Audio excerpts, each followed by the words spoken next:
சந்தோஷமும் சமாதானமும் உண்டாவதாக வார்த்தையோடு கூட அடியன் சார்ந்திருக்கிறதான திருச்சி சபையின் அன்பு வாழ்த்துக்களை கூட உங்கள் மத்தியில் சொல்லிக்கொள்ள கடமைப்பட்டுள்ள அன்பான சகோதரர்களே, எல்லாரும் நல்லா இருக்கீங்களா?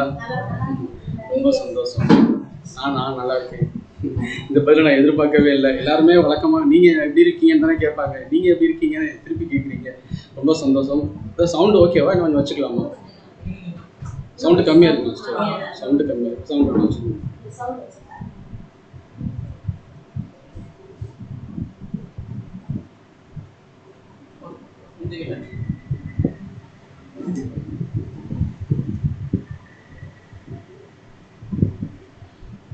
அன்பான சகோதர சகோதரிகளே, நம்ம பார்க்கக்கூடிய பாடம் இன்னைக்கு எப்படி இருக்க போகுது அப்படின்னா, நம்ம டே டு வாழ்க்கையில நம்ம யாருக்காவது ஒருத்தர்களுக்கு ஒரு ப்ராமிஸ் பண்ணியிருப்போம்.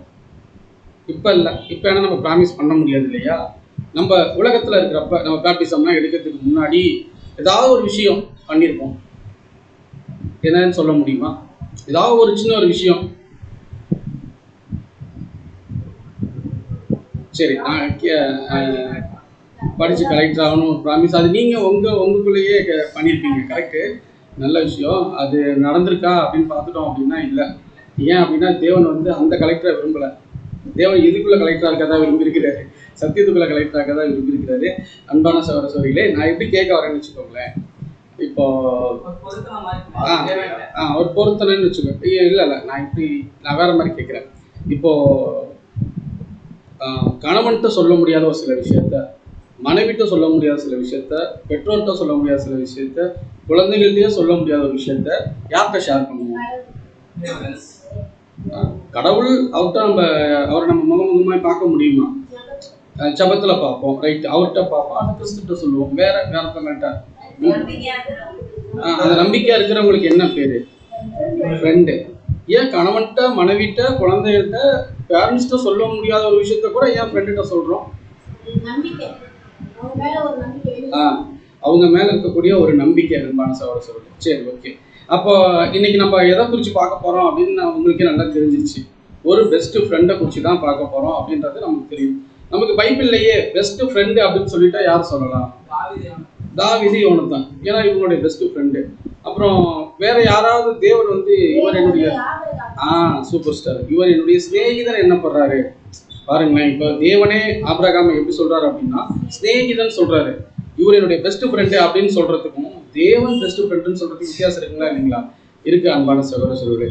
அப்போ இன்னைக்கு பாடம் முழுக்க எப்படி இருக்க போகுது அப்படின்னா ஒரு ஃப்ரெண்ட்ஷிப். ரொம்ப எளிமையான படம் தான். சொல்லப்போனால் ஒரு மணி நேரத்தில் இந்த பாடம் முடிஞ்சிடும். ஆனால் அவ்வளவு ஆவிக்குரிய அர்த்தம் இருக்கு அன்பான சகோதர சகோதரிகளே. நீதிமொழிகள் 17 படிங்க. நீதிமொழிகள் 17ஆம் அதிகாரம் 17ஆம் வசனம். சிநேகிதன் எல்லா காலத்திலும் சிநேகிப்பான், எதிர்த்தனில் உதவவே சகோதரன் திறந்திருக்கான். பாருங்க, சிநேகிதன் எல்லா காலத்திலும் சிநேகிப்பான். ஆனா ரொம்ப ஒரு கஷ்டமான ஒரு சூழ்நிலை வருது பாத்தீங்களா? அதாவது என்ன அப்படின்னா எல்லாத்தாலையும் நம்ம ஒரு டைம்ல ஒதுக்கப்படுவோமா படம் பண்ணோமா? ஒரு நாள் நம்ம வந்து எல்லாத்துக்கும் பிடிச்ச மாதிரி இருக்கும். பிரதர் வந்தா அப்படிதான், பிரதர் பேசினா அப்படிதான், பிரதர் நடந்தா அப்படிதான். அப்படியே அவரை வச்சு என்ன பண்ணுவோம் அப்படின்னா உள்ள கையில தாங்குவோம். ஆனா அதே பிரதரை அந்த இடத்துல நீங்களே வச்சுக்கோங்களேன், நீங்களே இருக்கிறப்ப என்ன பண்ணப்படுவோம் அப்படின்னா சில டைம்ல என்ன பண்ணப்படுவோம்னா எல்லாத்தாலையும் ஒதுக்கப்படுவோம். அன்பான சகோதரர், இவர் பேசுவார், கோபமா பேசுவாரு, இவர் வந்து பேசவே மாட்டாரு, இவர் வந்து வேலையை செய்ய மாட்டாரு, அப்படி நம்ம மேலேயே நெகட்டிவ் நிறைய விஷயங்கள் வரதுக்கு வாய்ப்பு இருக்கு. அன்பான சகோதரர்களே, இது யாரோட வாழ்க்கையிலையும் நடந்திருக்கு. தாவீதோட வாழ்க்கையில இருந்து கிறிஸ்துவோட வாழ்க்கையிலையும் நடந்திருக்கு இல்லையா? ஒரு டைம்ல அவர் ராஜான்னு சொன்னாங்க, இன்னொரு வாட்டி என்ன சொன்னாங்க? இவங்க பிசாசின் தலைவன் சொல்றாங்க. பாருங்க, ஆண்டவராக இயேசு கிறிஸ்துக்கே இப்படியாப்பட்ட ஒரு சூழ்நிலை. அப்ப நம்மளுடைய வாழ்க்கையில எப்படி இருக்கும் அப்படின்னா சந்தோஷமான சூழ்நிலையும் இருக்கும், கஷ்டமான ஒரு சூழ்நிலையும் இருக்கும். அந்த கஷ்டமான சூழ்நிலையில நம்மளுடைய மனக்குமுறல் இருக்கும் பாத்தீங்களா? மனசுல இருக்க வெளிப்பாட்டை யார்கிட்ட தான் வெளிப்படுத்த முடியும்?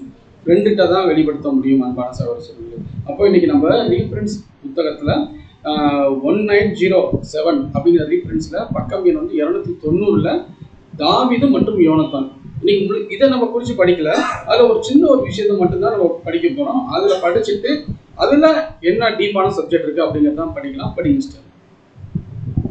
யோனத்தானுடைய வீட்டார் மீது தனது இரக்கத்தை நீக்குவதில்லை என்று யோனத்தானுடன் பண்ணின உடன்படிக்கையை தாவீது நினைக்கூர்ந்து காணப்பட்டது போலவே, முதலாவது முற்பிதாக்களையும் பிற்பாடு முற்பிதாக்களின் அதிகாரத்துக்கு கீழே காணப்பட போகும் பூமியின் குடிகள் அனைவரையும் ஆசீர்வதிப்பதற்குரிய தங்களது உடன்படிக்கையினை மகிமையடைந்த சபையும் நினைவு கூறுவார்கள். சவுல் தாவீதை வேட்டையாட துரத்தினது போல நம்மை தீவிரமாய் வேட்டையாட கர்ஜிக்கிற சிங்கம் போல் சாத்தான் முயற்சித்துக் கொண்டிருக்கிறேன். போதும்.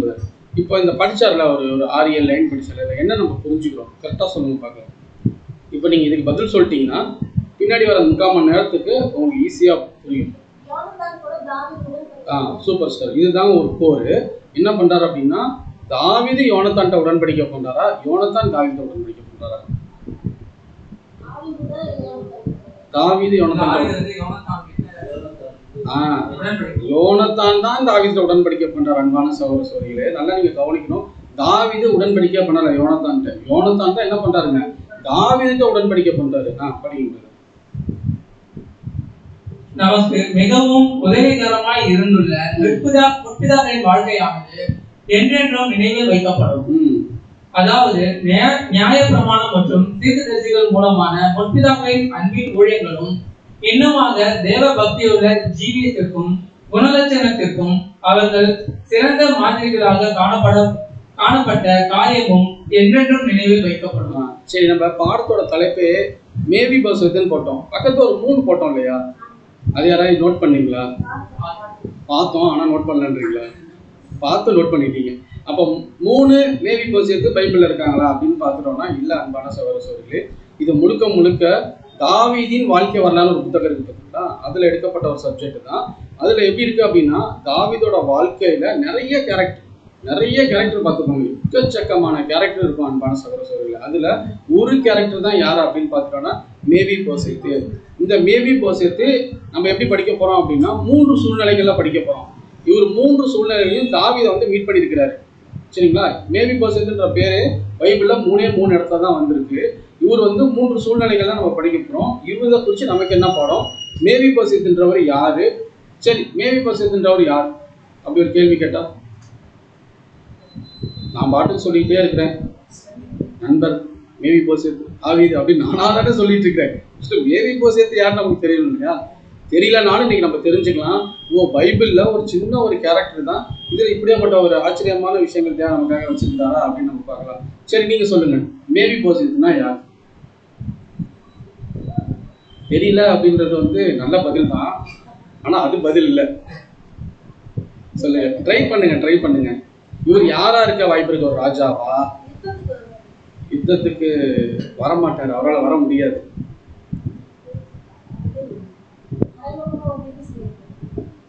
மறைமுகமாகவும் உதவி செய்வாருன்றீங்களா?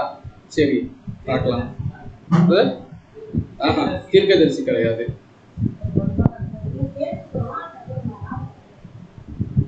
இப்படிலாம் சொல்லி தப்பிக்க முடியாது. நல்லா நீங்க யோசிச்சு பாருங்க. இந்த பாடம் வந்து எப்படி இருக்கு அப்படின்னா, ஃப்ரெண்ட்ஸ் அப்படின்னு சொல்லிட்டோம். அப்ப இது யாருக்கு ரிலேஷனா இருக்க வாய்ப்பு இருக்கு? 2 பேர் தான். ஒருத்தர் தாவீது, இன்னொருத்தர் யோனத்தானு. சொல்லுங்க பார்க்கலாம். சரி, ஓகே. யோபு, திடீர்னு யோபுன்னு சொல்றீங்க. க்ளூ கேக்குறீங்களா? க்ளூ வந்து சொல்லணும் அப்படின்னா, ஒரே பையன்,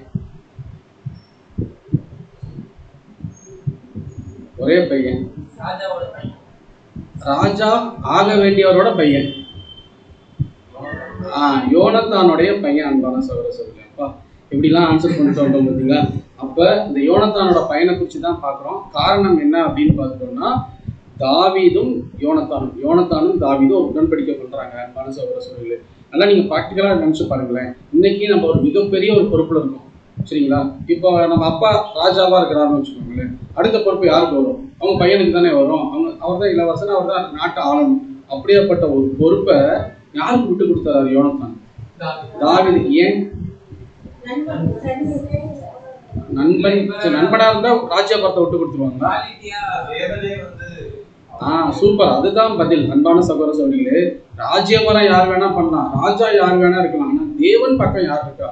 யார் பக்கம் தேவன் இருக்காரு? அன்பான சகோதர சகோதரி, அப்போ தாவீது கூட தேவன் இருந்தார். ஆனா பாருங்களேன், இப்போ சாமுவேல் இருந்து என்ன பண்ணுவார் அப்படின்னு பாத்துட்டோம்னா, தாவீது அபிஷேகம் பண்ணுவார் இல்லையா? ஆனா எப்பயும் அபிஷேகம் பண்ணிருப்பாரு, ஆனா அப்பயே ராஜா ஆயிட்டாரா தாவீது? இல்ல. ஏன் அப்படின்னா, தாவீத சாமுவேல் அபிஷேகம் பண்றப்ப யாருக்குமே நம்பிக்கை இல்லை தெரியுங்களா? ஃபர்ஸ்ட் சாமுவேலுக்குமே நம்பிக்கை இல்லை, அடுத்தது அவங்க அப்பாவுக்குமே நம்பிக்கை இல்லை. நீங்க நல்லா படிச்சு பார்த்தீங்கன்னா தாவீதை வந்து தேவன் அழைப்பார் பார்த்தீங்களா. சாமுவேல் வந்து என்ன பண்ணுவார் அப்படின்னா ஒவ்வொரு பிள்ளைக்குமா என்ன பண்ணுவார், தேவனை இவரை நான் ஆசீர்வதிக்கணுமா, இவரை நான் அபிஷேகம் பண்ணுமா, இவரை அபிஷேகம் பண்ணுமான்னு கேட்டுட்டே வருவார். அப்போ யாரை தெரியுமா சொல்லுவாரு தேவன் சாமுவேலை, ஆடு மேய்ச்சிட்டு இருப்பாரு.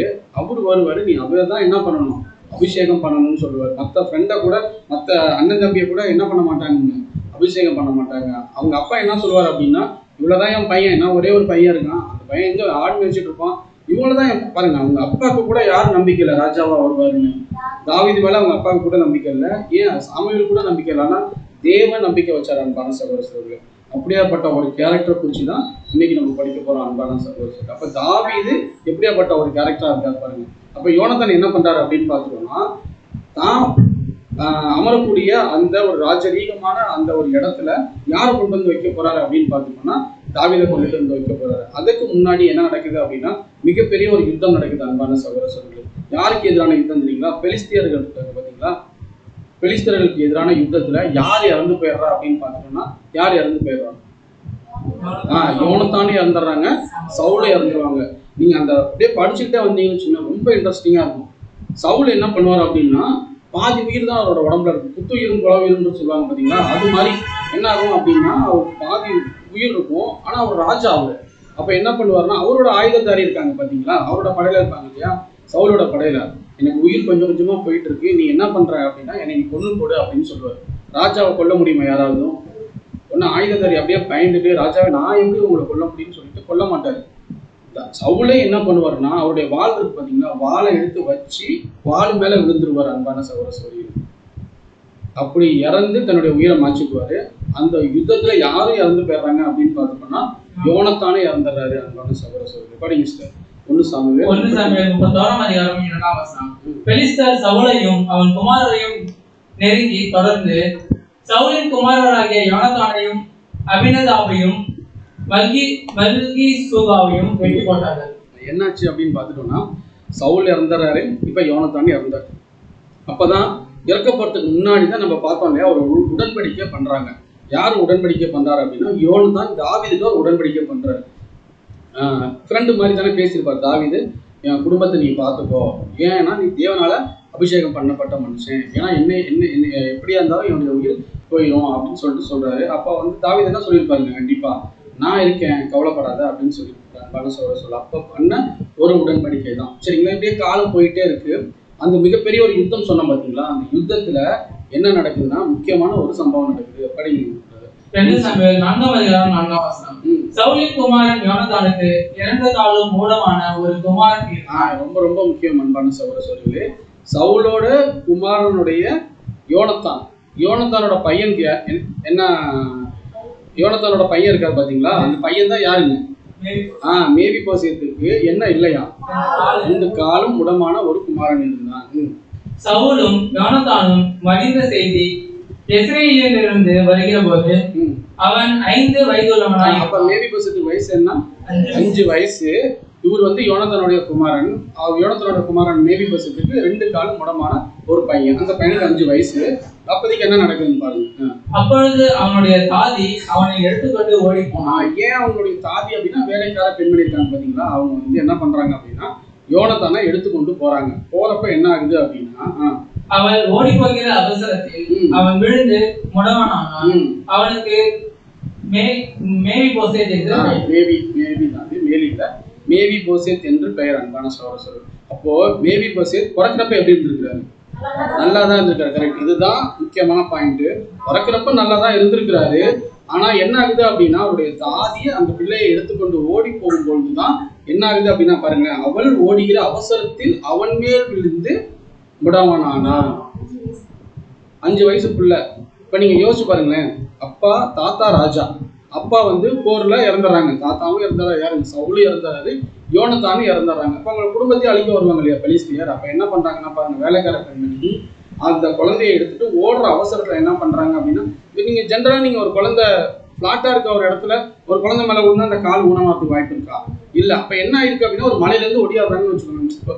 பிள்ளையும் காப்பாற்றணும், இவங்களும் அந்த அவசரத்துல என்ன ஆகுது அப்படின்னு பார்த்தோம்னா அந்த குழந்தையின் மேல் அந்த தாதி விழுந்து அந்த குழந்தை என்ன ஆகுது அப்படின்னா முடவனான ஒரு விஷயம் பார்க்குறோம் அன்பான சகோதர சகோதரிகளே. சரி, ஓகே, பாருங்களேன் எப்படியாப்பட்ட ஒரு சூழ்நிலைக்குள்ள இன்னைக்கு வந்து யோனத்தானோட ஃபேமிலி இருக்கு. இப்போ மேவி போசியத்துக்கு இப்படியாப்பட்ட ஒரு சூழ்நிலை ஏற்பட்டிருக்கு. சரி, ஓகே, இதுல இருந்து நம்ம என்ன பாடம் தெரிஞ்சுக்கணும் நீங்க சொல்லுங்க பார்க்கலாம். இந்த பாடம் எப்படின்னா அப்படியே நிழலும் பொருள் பார்த்துட்டே இருப்போம். இப்போ அதுல யார பார்த்தோம், எந்தெந்த கேரக்டரை பார்த்தோம்? தாவீது சூப்பர், யோனத்தான், சவுல் விட்டுருங்க, சவுல் வந்து சைடு கேரக்டர் தான். மேவி போசேத். சரிங்களா? இப்போ நம்ம நிறைய பாடம் கேட்டிருக்கோம் இல்லையா? ஈசாக்கின் திருமணம். இந்த பாடம் எப்படி இருக்க போகுது அப்படின்னா, இப்போ நீங்க சாயங்காலம் ஒரு பாடம் கேட்க போறோம்ல, என்ன படம்?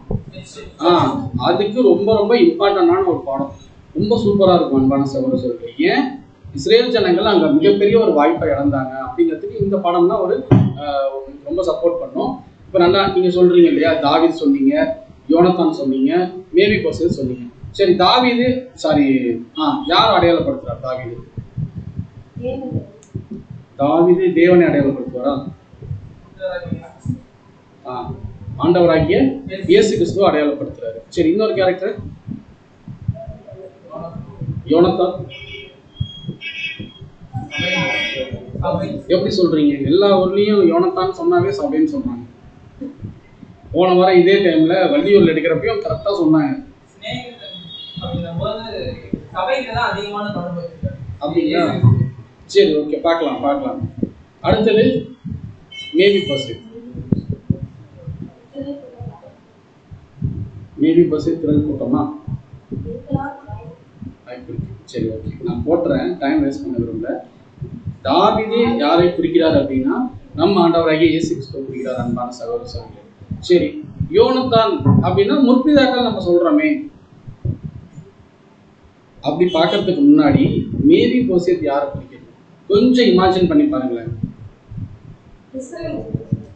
எப்படி சொன்னீங்க சார்? சூப்பர் ஸ்டார், ரொம்ப சூப்பரான பதில் அன்பான சகோதர சகோதரிகளே.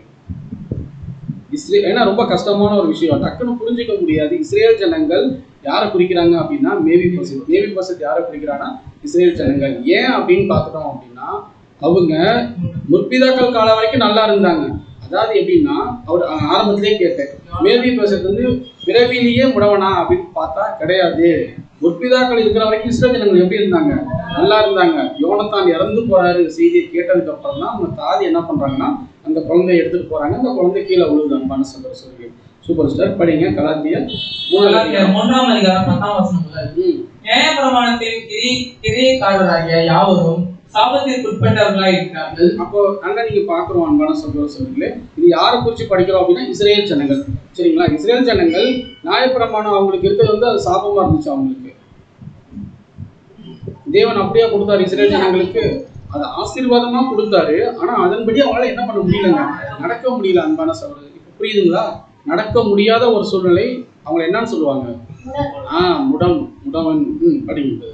நியாயப்பிரமாண புஸ்தகத்தில் எழுதப்பட்டவைகளை எல்லாம் செய்யத்தக்கதாக அவைகளை நிலைத்திராதவன் எவனோ அவன் சபிக்கப்பட்டவன் என்று எழுதியிருக்கிறான். அப்ப நியாயப்பிரமாண புத்தகத்துல தேவனுடைய நல்ல நல்ல விஷயங்கள் எல்லாமே எழுதி இருக்குது. வாக்குத்தத்தம் அவங்களுக்கு தான், தேவ ஆராதனை அவங்களுக்கு தான். ஏன் ஆண்டவராகிய இயேசு கிறிஸ்துவே இஸ்ரேல் ஜனங்களுக்கு தான். ஆனா அவங்க என்ன பண்றாங்க அப்படின்னு பார்த்துட்டோம்னா அதன்படி நடக்குது. அதனாலதான் தேவன் சொல்றாரு, அவைகளில் நிலைத்திராவதன் எவனோ அவன் சபிக்கப்பட்டவன் என்று எழுதியிருக்கிறது. ஒருவேளை நியாயப்பிரமாணத்தின்படி நடக்கல அப்படின்னா அவர் எப்படியாப்பட்ட நிலையா? சபிக்கப்பட்ட நிலைமை. நியாயப்பிரமாணத்தினாலே ஒருவனும் தேவனிடத்தில் நீதிமான் ஆகிறதில்லை என்பது வெளியரங்கமாய் இருக்கிறது. ஏனெனில் விசுவாசத்தினாலே நீதிமான் பிழைப்பான் என்று எழுதியிருக்கிறது. அப்போஸ்தலன் பவுல் சொல்றாரு, நியாயப்பிரமாணம் சொல்லிட்டு நியாயப்பிரமாண கிரியைகளை மட்டும் நீங்க புடிச்சிட்டு இருக்கிறீங்க. அப்படி இருந்தா மட்டும் என்ன பண்ண முடியாதுங்க, பரலோக ராஜ்யத்துக்கு போக முடியாது. கிரியைகள் வேணும், விசுவாசம் வேணும். விசுவாசத்தினால்தான் யார் பிழைப்பா? நீதிமான் பிழைப்பா. விசுவாசிகள் அன்பான சகோதர சகோதரி, எதுவா இருந்தாலும் அதாவது சத்தியத்தின்படி கண்மூடித்தனமா நமக்குள்ள விசுவாசம் இருக்கணும். நரகம் இல்லையா? இல்லை, அவ்வளோதான். நம்ம வந்து ரொம்ப டீப்பாக போயிட்டு நரகம் இருக்கும் பிரதர் அப்படின்னு நம்ம ஒரு டிஸ்கஷனுக்குள்ளே போனோம் அப்படின்னா அது வந்து ரொம்ப தப்பாக இருக்கும். விசுவாசிகள் அன்பான சகோதர சகோதரிகளே, ஆண்டவராகிய இயேசு கிறிஸ்து 2ஆம் வருகையில வந்துட்டாரா? ஆமாம், வந்துட்டாரு. நம்மளோட இருதயத்தின் நிலைப்பாடு எப்படி இருக்கு? நம்ம இருதயத்தில் அவருக்கு எந்த ஒரு கனமகிமை கொடுத்துருக்கோம் அப்படிங்கிறத நம்ம பார்க்கணும். படிங்க. யாக்கோபு 2ஆம் அதிகாரம் 10 மற்றும் 11 வசனம். யாக்கோபு 2ஆம் அதிகாரம் 10ஆம் வசனம். எப்படி எனில் ஒருவன் நியாயப்பிரமாணம் முழுவதையும் கை கொண்டிருந்தும் ஒன்றிலே தவறினால் எல்லாவற்றிலும் குற்றவாளியாக இருப்பான். நான் வந்து நியாயப்பிரமாணம் எல்லாத்தையும் கடைப்பிடிக்கிறேன், ஆனா ஒரே ஒரு விஷயத்துல மட்டும் எனக்கு என்னால நடக்க முடியல அப்படின்னு சொன்னா அவன் என்னவாதான் இருப்பான் அப்படின்னா குற்றவாளியா தான் இருப்பான். அன்பான சகோதரர்களே, ஏனென்றால் விபச்சாரம் செய்யாதிருப்பாயாக என்று சொன்னவர் கொலை செய்யாதிருப்பாயாக என்றும் சொன்னார். ஆதலால் நீ விபச்சாரம் செய்யாமல் இருந்தும் கொலை செய்தாயானால் நியாயப்பிரமாணத்தை மீறினவன் ஆவாய். நான் எந்த தப்புமே பண்ணல பிரதர் அப்படின்னு சொல்லிட்டு கண்ணின் இச்சை கூட என்னதான் மிகப்பெரிய ஒரு பாவம் தான். அது கூட எப்படி இருக்குது அப்படின்னு பாக்குறோம்னா நியாயப்பிரமாணத்தை மீறின விஷயமா தான் இருக்கு. இதெல்லாம் நம்ம ஏன் படிக்கிறோம் அப்படின்னு பாக்குறோம்னா மேவி போசியத்தால நடக்க முடியாத ஒரு சூழ்நிலை. காரணம் என்ன அப்படின்னா ஆண்டவராகிய இயேசு கிறிஸ்து வரதுக்கு முன்னாடி பழைய ஏற்பாட்டு காலத்துல தேவன் என்ன பண்றாருங்க, முற்பிதாக்கள் ஆபிரகாம், ஈசாக்கு, யாக்கோபெல்லாம் இருக்காங்க இல்லையா, அவங்களுடைய காலப்பகுதி முடிஞ்சதுக்கு அப்புறம் யார் மூலியமா நியாயப்பிரமாணம் கொடுக்குறாரு இஸ்ரேல் ஜனங்களுக்கு? மோசே மூலியமா நியாயப்பிரமாணம் கொடுக்குறாரு இல்லையா. அப்ப அந்த ஜனங்கள்லாம் என்ன பண்ண முடியல, அந்த நியாயப்பிரமாணத்தின்படி நடக்க முடியல. நடக்க முடியாத ஒரு நிலை அப்படிங்கிறது எதுனா மேவி போசேத்து முடமான ஒரு நிலையை பிடிக்குது. படிங்க நியாயாதிபதிகள் 2ஆம் அதிகாரம் 7 மற்றும் 10 வசனம். நியாயாதிபதிகள் 2ஆம் அதிகாரம் 7ஆம் வசனம் 10ஆம் வசனம்.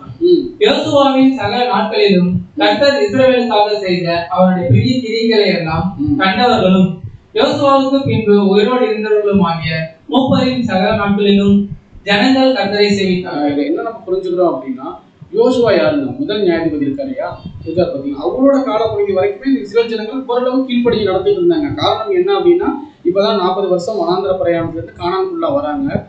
கானான் பகுக்கப்படுது, முதல் நியாயாதிபதியா யோசுவா வராரு. அப்போ 40 வருஷம் கஷ்டப்பட்டாங்க பாத்தீங்களா, அதெல்லாமே நினைவு கூர்ந்தப்ப நல்லா தான் இருந்திருக்காங்க. ஆனா காலப்போக்கில் அவருடைய மனநிலைமை எப்படி மாறுது அப்படின்னா படிக்கின்றது. அக்காலத்தில் இருந்த அந்த சந்ததியார் எல்லாரும் தங்கள் பிதாக்களுடன் சேர்க்கப்பட்ட பின்பு கர்த்தரையும் அவர் இஸ்ரவேலுக்காக செய்த கிரியையும் அறியாத வேறொரு சந்ததி அவர்களுக்கு பின் எழுந்தது. அவர் தேவனுக்கு பிடிக்காத, தேவனை விரும்பாத வேறொரு சந்ததி என்ன ஆயிடுச்சு, இஸ்ரவேல் தேசத்துக்குள்ள வந்துருச்சு. அன்பான சகோதரர் சொல்கிறேன். இப்ப நம்ம இதெல்லாம் எதுக்கு படிக்கிறோம் அப்படின்னு பார்த்தோம்னா ஃபர்ஸ்ட் ஒரு சம்பவம் பார்த்தோம்.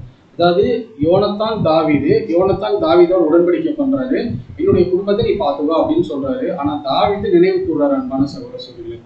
அதனாலதான் என்ன ஆகுது அப்படின்னு பாக்குறோம் அப்படின்னா ஒவ்வொரு விஷயமும் நம்ம பார்க்கலாம். முதல்ல மேவி போசத்துனா யாரு அப்படின்னு நம்ம பார்த்துட்டோம். மேவி போசத்துனா யாருங்க, இஸ்ரேல் ஜனங்களுக்கு அடையாளமா பார்க்கணும்.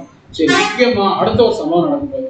என்ன அப்படின்னு பார்த்தோம்னா இப்ப தாவீது ராஜா ஆயிட்டார். முன்னாடி அபிஷேகம் பண்ணப்பட்டார் இல்லையா, இப்ப ராஜாவாகி ராஜரீகம் பண்ணிட்டு இருக்காரு. டக்குன்னு அவருக்கு ஒரு ஞாபகம் வருது. என்ன ஞாபகம் வரும்? என்னதான் ராஜாவா இருந்தாலும் இப்ப இன்னைக்கு பாருங்களேன், வாக்குறுதி கொடுக்குறாங்க இல்லையா, 2500 ரூபா பணம் ஜென்ரலா சொல்லுங்க, கொடுத்துட முடியுமா மக்களுக்கு? உடனே எல்லாமே பண்ணிட முடியுமா? பாருங்க, வாக்குறுதி தான். ஆனா தாவீது பாருங்களேன், வாக்குறுதி கொடுத்துட்டாரு இல்லையா, உடன்படிக்கை பண்ணிட்டாரு இல்லையா, நினைவு கூறு நம்ம ராஜாவாயிட்டோம், யாருக்கு என்னென்ன பண்ணணும் அப்படின்னு சொல்லி நினைவு கூறுறப்பதான் யார் மைண்ட்ல வருவா? மேவி போசேத் வருவாரு. அப்பதான் ராஜா என்ன சொல்றாரு அப்படின்னா, ராஜா கேட்கிறாரு பாருங்க, 2 சாமுவேல் 9ஆம் அதிகாரம் 1ஆம் வசனம். யோனத்தான் நிமித்தம் என்னால் தயவு பெறத்தக்கவன் எவனாவது சவுலின் வீட்டாரில் இன்னும் மீதியா இருக்கிறவன் உண்டா என்று தாவீது கேட்டான். நல்லா நீங்க கவனிக்கணும். இந்த சினாரியா பாருங்க. ஒண்ணு மேவி போசத்தை பத்தி படிச்சுட்டோம்.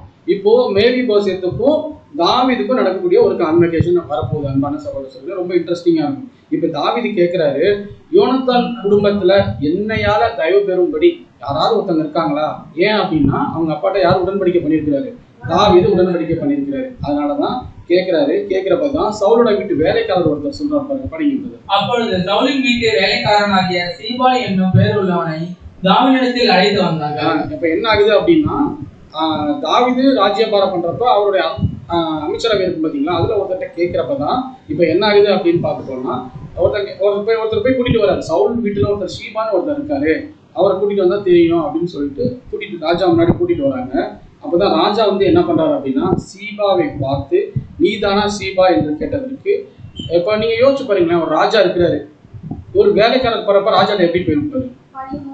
ரொம்ப அன்பா பணிவா போயிருப்பாரு. அன்பான சகோதரர்களே, இந்த சீபான்ற கேரக்டர் நல்லா நீங்க நோட் பண்ணி வச்சுக்கோங்க, ரொம்ப இன்ட்ரெஸ்டிங்கா இருக்கும். அன்பான சகோதரர்களே, இப்ப சீபாட்ட என்ன கேட்டிருப்பாரு?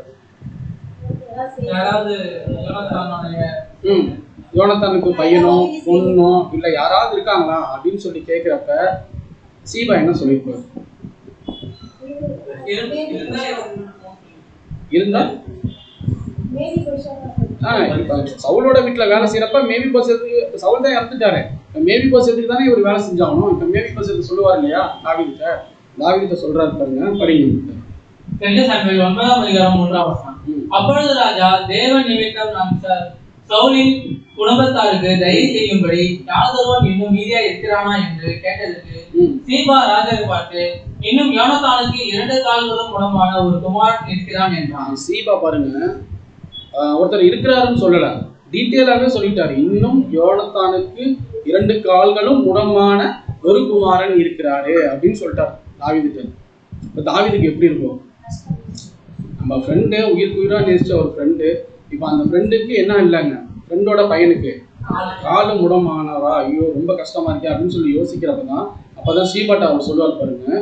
தாவீது சொல்றாரு, அவன் எங்கே கேளுங்க. 4ஆம் வசனம் முதல், அவன் எங்கே என்று ராஜா கேட்டதற்கு சீபா ராஜாவை பார்த்து, இதோ அவன் லோதேபாரிலே அம்மியேலின் குமாரனாகிய மாகீரின் வீட்டில் இருக்கிறான் என்றான். அப்பொழுது தாவீது ராஜா அவனை லோதேபாரில் இருக்கிற அம்மியேலின் குமாரனாகிய மாகீரின் வீட்டிலிருந்து அழைப்பிட்டான். இப்போ சீபா சொல்லிட்டாரு, ராஜாவே அவருக்கு வந்து 2 காலம் முடமான ஒரு பையன் இருக்காரு அப்படின்னு சொன்னோன்னா தாவீது ராஜாக்கு என்னன்னா ரொம்ப மனசு கஷ்டமாயிடுச்சு. சீபாவை பார்த்து கேட்கிறாரு, சரி அவர் எங்க இருக்காரு அப்படின்னு கேட்கிறப்பதான் அவர் என்ன சொல்றாருன்னா மாகீரோட வீட்டுல இருக்காரு அப்படின்னு சொல்றாரு. அப்ப ராஜா என்ன சொல்றாரு அப்படின்னா யோசிப்பார், என்னோட ஃப்ரெண்டுக்கு உடன்படிக்கை பண்ணிட்டேன், இப்போ எப்படி அவர் அங்க கஷ்டப்பட்டுட்டு இருக்காரா? அதனால ராஜா என்ன சொல்றாரு அப்படின்னா மாகீரோட வீட்டுல இருந்து அழைச்சிட்டு வா அப்படின்னு சொல்றாரு. அழைச்சிட்டு வரப்பதான் ராஜா என்ன பண்றாரு அப்படின்னா ராஜாவோட அரண்மனைக்கு இப்ப யார் வரப்போறா? மேவி போசேத் வரப்போறாரு. அந்த வசனம் படிக்க 6ஆம் வசனம். சவுலின் குமாரனாகிய யோனத்தானின் மகன் மேவி போசேத் தாவீதிடத்தில் வந்தபோது முகங்குப்புற விழுந்து வணங்கினான். அப்பொழுது தாவீது மேவி போசேத்தை என்றான். அவன் இதோ அடியேன் என்றான். நீங்க யோசிச்சு பாருங்க அந்த சீனாரியோ எப்படி இருக்கும் அப்படின்னா, இவர் 2 காலம் முடமானவர். அவர் ராஜாவா அந்த சீட்ல உட்காந்துருக்கப்ப அவர் அந்த வாசல்ல இருந்து வரப்ப தாவீது எப்படி பார்த்திருப்பாரு? கஷ்டமா பார்த்திருப்பாரு. யாரை பாக்குற மாதிரியே பார்த்திருப்பாரு. நீங்க யோசிச்சு பாருங்க, அவர் உட்காந்துருக்க சீட்ல யார் உட்காந்துருக்கணும்? இப்ப இந்த சீட்ல இருந்து அவர் பாக்குறாரு அப்படின்னா யோசிச்சு பாருங்களேன். இது ஆக்சுவலா ராஜ்யபரம் சவுலோட பையனுக்கு போகணும். சவுலோட பையன் வந்து என்ன தெரிஞ்சு கொண்டனால நான் இங்க இருக்கிறேன். ஆனா யோனத்தானோட பையன் எப்படி இருக்கிறாரு? முடவனா இருக்கிறாரு. அப்படி எந்திரிச்சு போய் பாப்பாரா பார்க்க மாட்டாரு. எந்திரிச்சு போய் அப்படியே பார்த்திருப்பாரு. யாரை பாக்குற மாதிரியே பார்த்திருப்பாரு அப்படின்னா யோனத்தானை பாக்குற மாதிரியே பார்த்திருப்பாரு. அன்பான சகோதர அவர் பாருங்க, அவர் வந்து மேவி போசேத் என்ன பண்றாருன்னா தாவீதுராஜாவோட காலில் விழுந்து என்ன பண்றாரு அப்படின்னு பார்த்தோம்னா முகம் குப்புற விழுந்து அவர் வந்து வணங்குறாரு. வணங்கினதுக்கு அப்புறம் தான் அப்பொழுது கேட்கிறாரு, மேவி போசேத்தே அப்படின்னு சொல்லி கூப்பிடுறப்பதான் அவன் இதோ அடியேன் அப்படின்னு சொல்றாரு. சொன்னது மாத்திரம் இல்லாம மேவி போசேத்தை தாவீது என்ன பண்றாருன்னா பாருங்க 7ஆம் வசனம் முதல், தாவீது அவனை பார்த்து, நீ பயப்படாதே, உன் தகப்பனாகிய யோனத்தான் நிமித்தம் நான் நிச்சயமாய் உனக்கு தயவு செய்தேன். ஒரு நிமிஷம் தாவீது அவரை பார்த்தோம்னா தாவீது அவரை பார்த்துட்டாரு. அப்புறம் ஏன் நீ பயப்படாதன்னு சொல்லணும்? பேட்டரியில் இங்கே ஏன் சொல்லணும்? இப்போ அரண்மனைக்குள்ள மேவி போசேத் வந்துட்டாரு. மேவி போசேத்தை பார்த்தோன்னா ராஜா நீ ஏன் பயப்படாதே அப்படின்னு சொல்லணும். பயம் என்ன அப்படின்னா சவுல் தாவீதை கொஞ்சம் நெஞ்ச பாடாப்படுத்தினாரு. சொல்லுங்க, எவ்வளவு கஷ்டப்படுத்தினாரு. சாகடிக்கிறதுக்கு கூட பிளான் பண்ணாரு இல்லையா? இப்ப இந்த விஷயம்னா அவருடைய பேரனுக்கு தெரியும் இல்லையா? இப்ப அவர் என்ன ஆகுறாரு அப்படின்னா ரொம்ப பயப்படுறாரு. அப்பதான் அவர் கேட்கிறாரு பாருங்க, உன் தகப்பனாகிய யோனத்தான் நிமித்தம் நான் நிச்சயமாய் உனக்கு தயவு செய்து. மேவி போசேத்தை நீ பயப்படாத, நீ கவலைப்படாத. ஏன் அப்படின்னா உங்க அப்பா இருக்காரு இல்லையா யோனத்தான், அவர் என்னுடைய ஃப்ரெண்டு. யோனத்தானுக்கு தயவு செய்யும் பொருட்டு நான் உனக்கு என்ன பண்றேன் அப்படின்னா உன் அதாவது தகப்பனாகிய சவுலின் நிலங்களை, அதாவது தாத்தா இருக்காரு பார்த்தீங்களா, இப்போ மேவி போசேத் சொல்றாரு, சவுலோட நிலங்களை எல்லாம் உனக்கு திரும்ப கொடுக்குறேன், நீ பந்தியில நித்தமும் அப்பம் புசிப்பாய் அப்படின்னு சொல்லிட்டாரு. அதாவது இடம் எல்லாமே நீ வச்சுக்கோ, இடம் எல்லாமே வச்சுக்கோ, வச்சுக்கிட்டது மாத்திரம் இல்லாம நீ என் பந்தியில் நித்தம் அப்பம் புசிப்பாய் அப்படின்னு ஒரு விஷயத்த சொல்றாரு தாவீது. யார்கிட்ட சொல்றாருங்க? மேவி போசேத்கிட்ட சொல்றாரு. நீங்க சொல்லுங்களேன், நித்தம் அப்படின்னா டெய்லியும், எப்பவுமே ராஜாவோட அரண்மனையில சாப்பிடணும் அப்படின்னு சொன்னா இப்ப மேவி போசேத்தை எங்க இருக்க சொல்றாரு தாவீது? அரண்மனையிலே இரு, நான் என்ன ஒரு ராஜ விருந்து சாப்பிடுவார் பாத்தீங்கன்னா ராஜா சாப்பிட்றதுலாம் இவ்வளவு ஃபர்ஸ்ட் குவாலிட்டியா இருக்கும், அப்படியாப்பட்ட விருந்தை உனக்கு நான் தரேன், நீ சாப்பிடுன்னு சொல்றாரு. அடுத்தது படிச்சுட்டு அப்பொழுது அவன் அவனை வணங்கி இப்படியாப்பட்ட ஒரு விஷயத்தை கேட்டோன்னா அவர் என்ன பண்றாருன்னா அப்படியே வணங்கி செத்த நாயை போல இருக்கிற என்னை நீர் நோக்கி பார்ப்பதற்கு உமது அடியான் எம்மாத்திரம் என்றான். எப்படி சொல்றாரு பாருங்க. செத்த நாயை கூட இருக்கக்கூடியனா எம்மாத்திரம், 2 கால் முடமாயிடுச்சு. ஆனா நீங்க என்ன பண்றீங்க, ராஜாவோட அரண்மனையில் இருக்கும் சொல்லி ராஜா விருந்துல டெய்லியும் கலந்துக்க சொல்றீங்களே அப்படின்னு சொல்றாரு. அப்பதான் சீபாவை பார்த்து சொல்றாரு பாருங்க தாவீது. இதெல்லாம் மாறல.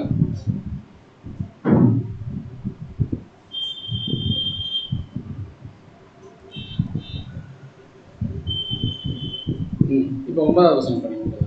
9ஆம் வசனம். ராஜா சவுலின் வேலைக்காரனாகிய சீபாவை அழைப்பித்து அவனை நோக்கி, சவுலுக்கும் அவன் வீட்டார் எல்லாருக்கும் இருந்த யாவையும் உன் எஜமானுடைய குமாரனுக்கு கொடுத்தேன். இப்ப சீபாவை கூப்பிட்டு சொல்றாரு, வேலைக்காரர் இல்லையா, ஏன்னா இப்ப 2 கால் முடமாயிடுச்சு, யாரு அவரை பராமரிக்கணும்? சீபா தானே, வேலைக்காரர் தானே பார்க்கணும். சீபா நல்லா நீ கேட்டுக்கோ, சவுலோட இடம் எல்லாமே யாரு கொடுத்துட்டேன், யோனத்தானோட பையன் உன்னுடைய. இப்போதைக்கு யாரு சீபாக்கு யார் எஜமான்? யோனத்தான் தான் மேவிபோசேத் இருக்காரு பார்த்தீங்களா, அவர் தானே என்னங்க எஜமான். அதனால என்ன சொல்றாரு அப்படின்னா, அவர்கிட்ட நான் எல்லாமே கொடுத்துட்டேன். ஆனா அவரு என்ன பண்ணணும் அப்படின்னு பார்த்துட்டோம் அப்படின்னா, என்கிட்ட டெய்லியும் அப்பம் போசிக்கணும், அரண்மனையிலேயே இருக்கட்டும். நீ என்ன பண்ற அப்படின்னா படிங்க 10ஆம் வசனம். ஆகையால் நீ உன் குமாரரையும் உன் வேலைக்காரரையும் கூட்டிக் கொண்டு உன் எஜமானுடைய குமாரன் புதிக்க அப்பம் உண்டாகும்படி அந்த நிலத்தை பயிரிட்டு அதன் பலனை சேர்ப்பாயாக. உன் எஜமானுடைய குமாரன் மேவிபோசேத் நித்தம் உன் பந்தியிலே அப்பம் புசிப்பான் என்றான். சீபாவுக்கு 15 குமாரரும் 20 வேலைக்காரரும் இருந்தார். இப்ப சீபாவை என்ன சொல்லிட்டாரு அப்படின்னா, சீபா நீ போய் என்ன பண்ற, உன்னுடைய குமாரர்கள்லாம் வச்சு வயல்ல என்ன பண்ணு, அப்பம் பண்ற. உன்னுடைய எஜமான் யாரு, மேவிபோசேத் அப்பம் புசிக்கிறதுக்கு நீ எல்லாமே ஏற்பாடு பண்ணுன்னு சொல்லிட்டு இப்ப சீபாவை எங்க அனுப்பிச்சிட்டாருங்க, ஒரு இடம்லாம் கொடுத்து அனுப்பிச்சிட்டாரு. சரிங்களா? இப்போ மேவிபோசேத் எங்க இருக்கிறாரு? அரண்மனையிலேயே இருக்கிறாரு இல்லையா? ஏன் இருக்கிறாரு? நித்தமும் பந்தியில அப்பம் பசிக்கிறதுக்காக மேவிபோசேத்தை தாவீதை வச்சுக்கிட்டாரு. தாவீது மேவிபோசேத்தை வச்சுக்கிறாரு. அதுக்கப்புறம் என்ன நடக்குதுன்னா 11ஆம் வசனம். சீபா ராஜாவை நோக்கி, ராஜாவாகிய என் ஆண்டவன் தமது அடியானுக்கு கட்டளையிட்டபடி எல்லாம் உமது அடியானாகிய நான் செய்வேன் என்றான். ராஜகுமாரரில் ஒருவனை போல மேவிபோசேத் என் பந்தியிலே அசனம் பண்ணுவான் என்று ராஜா சொன்னான்.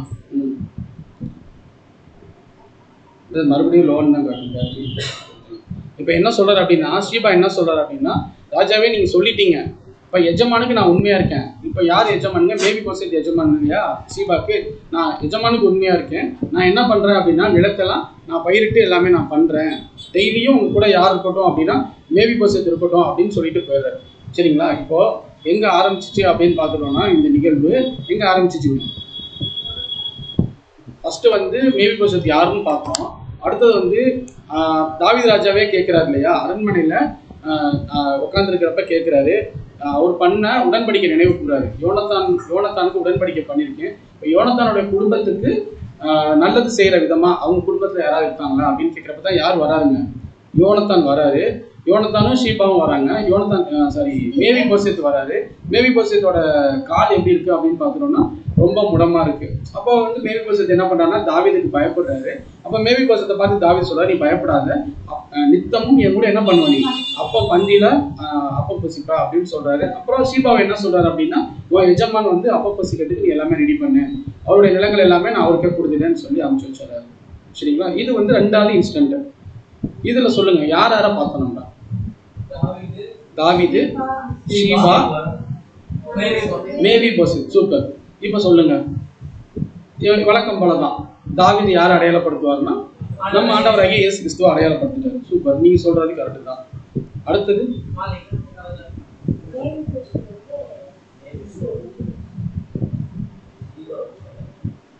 சீபா யாருக்கு அடையாளம்? பிரதர் ஆனா கரெக்டா சொன்னாரு, சைலண்டா ஆனா சொன்னாரு.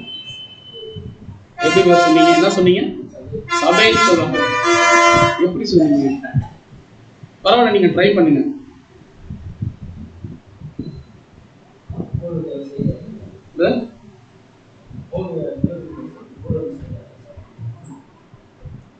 Okay, correct. பிரதர் 90% கரெக்டா பண்ணிட்டாரு. கரெக்ட் தான். என்ன காரணம் அப்படின்னு பார்த்துட்டோம்னு வச்சுக்கோங்க. Super brother. என்னன்னா மேவிபோசேத் இஸ்ரேல் ஜனங்கள் நம்ம சொல்லிட்டோம். சரிங்களா? இப்போ இஸ்ரேல் ஜனங்கள் நமக்கு யார் தான்? எஜமான் தான். ஏன்னா இயேசு கிறிஸ்துவே அந்த ஊர்ல தான் பிறந்தாரா. நம்மளாம் யாருங்க? அப்பரும் பாவி குப்பை தான். அவங்க எஜமான் அப்படின்னா நம்ம யாருங்க? கீழான நிலை, புறஜாதிகள் சொல்லுவாங்க இல்லையா, கீழான நிலையில இருக்கக்கூடியவங்க. இஸ்ரேல் ஜனங்கள்லாம் ரொம்ப மேலானவர்கள், நம்ம கீழானவர்கள் தான். அப்போ அதுதான் நான் பேசி கேட்டேன், எஜமானர் யார் அப்படின்னு பார்த்துட்டோம்னா யாருங்க? மேவி போசேத். இல்லை இந்த இதுல எஜமானர் யார் அப்படின்னா மேவி போசேத்து. மேவி போசேத்துக்கு தான் யார் வேலை செய்ய போறாங்க? சீபா வேலை செய்ய போறாங்க. படிக்கலாம். அப்போஸ்தலர் 13:46. அப்போஸ்தலர் 13:46. அப்பொழுது பவுலும் பர்னபாவும் தைரியம் கொண்டு அவர்களை நோக்கி, முதலாவது உங்களுக்கே தேவ வசனத்தை சொல்ல வேண்டியதா இருந்தது, நீங்களோ அதை தள்ளி உங்கள் நித்திய ஜீவனுக்கு அபாத்திரராக சேர்த்துக் கொள்கிறபடினால் இதோ நாங்கள் புறஜாதியார் எடுத்து போகிறோம். அன்பான சகோதரர்களே, எல்லா விஷயமும் இஸ்ரேல் ஜனங்களுக்காக தேவன் ஒவ்வொரு விஷயத்தையும் பார்த்து பண்ணாரு. ஆனா இந்த ஜனங்களை என்ன பண்றாங்க அப்படின்னு பார்த்துட்டோம்னா, சொல்றவங்களையும் கேட்கல, தேவன் என்ன சொன்னாருன்றதையும் கேட்கல. அதனாலதான் இப்போ முதலாம் புதிய ஏற்பாட்டுல அப்போஸ்தலர் பவுலும் பர்னபாவும் தைரியம் கொண்டு அவர்களை நோக்கி, யூதர்களை நோக்கி அப்போஸ்தலர் பவுல் சொல்றாரு, முதலாவது உங்களுக்கே தேவ வசனத்தை சொல்ல வேண்டியதா இருந்துச்சு. ஏன் அப்படின்னா தேவனுடைய சொந்த சம்பத்து நீங்க தான். புத்திர சுவீகார பாத்திரம் உங்களுக்கு தான். இயேசு கிறிஸ்து இந்த ஊர்ல தான் பிறந்திருக்கிறாரு. ஆனா நீங்க என்ன பண்றீங்க அப்படின்னா அதை தள்ளி உங்களை நித்திய ஜீவனுக்கு அபாத்திரராக தீர்த்து கொள்கிறபடினால், சத்தியமா நான் சொல்றவங்க கூட நான் என்ன பண்ணல, இல்ல நாங்க எங்க போறோம்னு சொல்லிட்டாரு. அப்போஸ்தலர் புறஜாதி இடத்திற்கு போகிறோம். இவ்வளவு சொல்லியும் கேட்காத உங்கள்கிட்ட நாங்க சொல்லி பிரயோஜனம் கிடையாது. உங்களுடைய காது எப்படி இருக்கு அப்படின்னா கேட்காத காதுகளா இருக்கு. கேட்கக்கூடிய காதுகள் இடத்துக்கு நாங்க போறோம் அப்படின்னு சொல்றாரு. பேதுரு எப்படி சொல்றாரு பாருங்க. பேதுரு 2ஆம் அதிகாரம் அப்போஸ்தலர் 2ஆம் அதிகாரம் 38ஆம் வசனம். பேதுரு அவர்களை நோக்கி, நீங்கள் மனம் திரும்பி ஒவ்வொருவரும் பாவ மன்னிப்பு என்று இயேசு கிறிஸ்துவின் நாமத்தினாலே ஞானஸ்நானம் பெற்றுக்கொள்ளுங்கள். இந்த இடத்துல போயிட்டு பேதுரு என்ன சொல்றாரு அப்படின்னா, மனம் திருந்துதலுக்கேற்ற ஒரு ஞானஸ்நானம் எடுத்துக்கொள்ளுங்க. ஆண்டவராகிய இயேசு கிறிஸ்துவே என்ன சொல்றாருங்க? மனம் திரும்புங்கள், பரலோக ராஜ்யம் சமீபமா இருக்கு. ஏன்னா மனம் திரும்பணும், இஸ்ரேல் ஜனங்கள் மனம் திரும்பணும் அப்படின்னா அப்போ அவங்களுடைய மனசு எப்படி இருக்குங்க? கடினமா இருக்கு. அன்பான சகோதர சகோதரிகள், அதனாலதான் பேதுரு சொல்றாரு, முதலாவது நீங்க என்ன பண்ணுங்க அப்படின்னா ஞானஸ்தானம் எடுங்க, அப்பொழுது பரிசுத்த ஆவியின் வரத்தை பெறுவீர்கள் அப்படின்னு சொல்றாரு.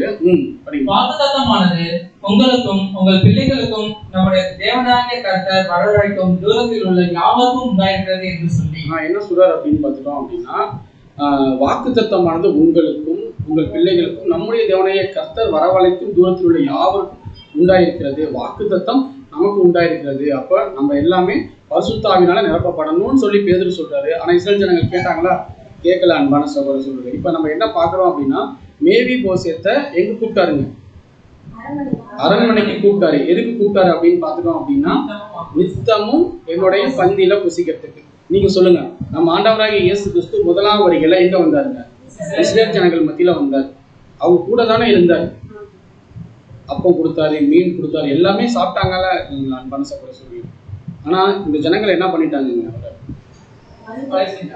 கொலை செய்தார்கள், மறுதளிக்கிறாங்க, இவரு வேணாம் அப்படின்ற ஒரு சூழ்நிலைக்கு போறாங்க. அன்பான சகோதர சொல்லி, இப்போ இது நம்ம பார்த்துட்டோம் இல்லையா? இஸ்ரேல் ஜனங்கள் தான் மேவி போசேத்துக்கு அடையாளமா பார்த்தோம். அப்ப மேவி போசேத்தை இஸ்ரேல் ஜனங்களுக்கு அடையாளமா பார்த்தோம். இஸ்ரேல் ஜனங்கள் என்ன பண்றாங்க அப்படின்னு பார்த்துட்டோம்னா, ஆண்டவராகிய இயேசு கிறிஸ்துவை தள்ளினது போல இப்ப இவர் என்ன பண்றாருன்னா, பந்தியில வந்து சாப்பிட சொன்னார் இல்லையா? மேவி போசேத்து நல்லவரா கெட்டவரா? ஃபர்ஸ்ட் நம்ம அப்படி கேட்டுக்கணும். தெரியலையே அப்படின்றீங்களா? இப்ப நீங்க மேவி போசேத்துனா நீங்க யார மைண்ட்ல வச்சுக்கணும்? அப்ப இஸ்ரேல் ஜனங்கள் நல்லவங்களா கெட்டவங்க? கீழ்படியாம போயிட்டாங்க. சரி, ஓகே, பார்க்கலாம். மேவி போசேத்து நல்லவரா கெட்டவரான்னு பார்க்கலாம். சரி, இது வரைக்கும் நம்ம மேவி போசேத்தை பார்த்தோம் இல்லையா? அடுத்த ஒரு சம்பவம் நடக்க போகுது. சரி, எல்லாத்தோட வாழ்க்கையிலையும் வாழ்க்கை ஒரே சீராவா போகும்? கிறிஸ்துவோட வாழ்க்கையிலையும் பாடுகள் இருந்துச்சு இல்லையா? அதே போல தாவீதோட வாழ்க்கையும் எப்படி இருந்திருக்கு அப்படின்னா, பாடுகள் நிறைந்த ஒரு வாழ்க்கையா இருந்திருக்கு. அன்பான சகோதரர் சொல்லி, மூன்றாவது ஒரு சூழ்நிலைக்குள்ள போனா இந்த இடத்துல எப்படி மேவி போசேத்து வந்து உள்ள வராருன்னு பார்க்கலாம் பாருங்க. அப்ப இந்த இடத்துல என்ன நடக்குது அப்படின்னு பாக்குறோம்னா, படிங்க 2 சாமுவேல் 15ஆம் அதிகாரம் 13ஆம் வசனம். அதை அறிவிக்கிற ஒருவர் தாவீதிடத்தில் வந்து, இஸ்ரவேலில் ஒவ்வொருவருடைய இருதயமும் அப்சலோமை பற்றி போகிறது என்றான். இப்ப என்ன நடந்துட்டுன்னா, இப்ப ராஜாவா ஆட்சி பண்ணிட்டு இருக்காரு. அப்போ ஒருத்தர் வந்து சொல்றாரு, தாவீதை பார்த்து சொல்றாரு, ஆண்டவரே இப்போ மிகப்பெரிய ஒரு பிரச்சனை ஒன்று போயிட்டு இருக்கு. என்ன அப்படின்னு பார்த்துட்டோம்னா, இப்போ அப்சலோம் சொல்லிட்டு உங்க பையன் இருக்காரு இல்லையா? அப்சலோம் யாருன்னா தாவீதோட பையன். அப்போ அப்சலோம் என்ன பண்றாரு அப்படின்னா, இந்த ஜனங்களை எல்லாத்தையும் தன்னுடைய வசியம் பண்ணிட்டு இருக்கிறாரு, இந்த ஜனங்களோட இருதயம் அப்சலோமை பற்றி போகிறது அப்படின்னு அவர் சொன்னதுக்கு அப்புறம் அப்ப தாவீது என்ன சொல்றாரு அப்படின்னா, தாவீது எருசலேமில் உள்ள தன்னிடத்தில் உள்ள தன்னுடைய எல்லா ஊழியக்காரரையும் நோக்கி எழுந்து ஓடிப்போம், இந்த இடத்துல நம்ம இருக்க வேணாம், வாங்க போலாம் அப்படின்னு சொல்றாரு. ஒரு ராஜா தன்னுடைய பையனுக்கு எப்படி பயப்படுவாரு சொல்லுங்க?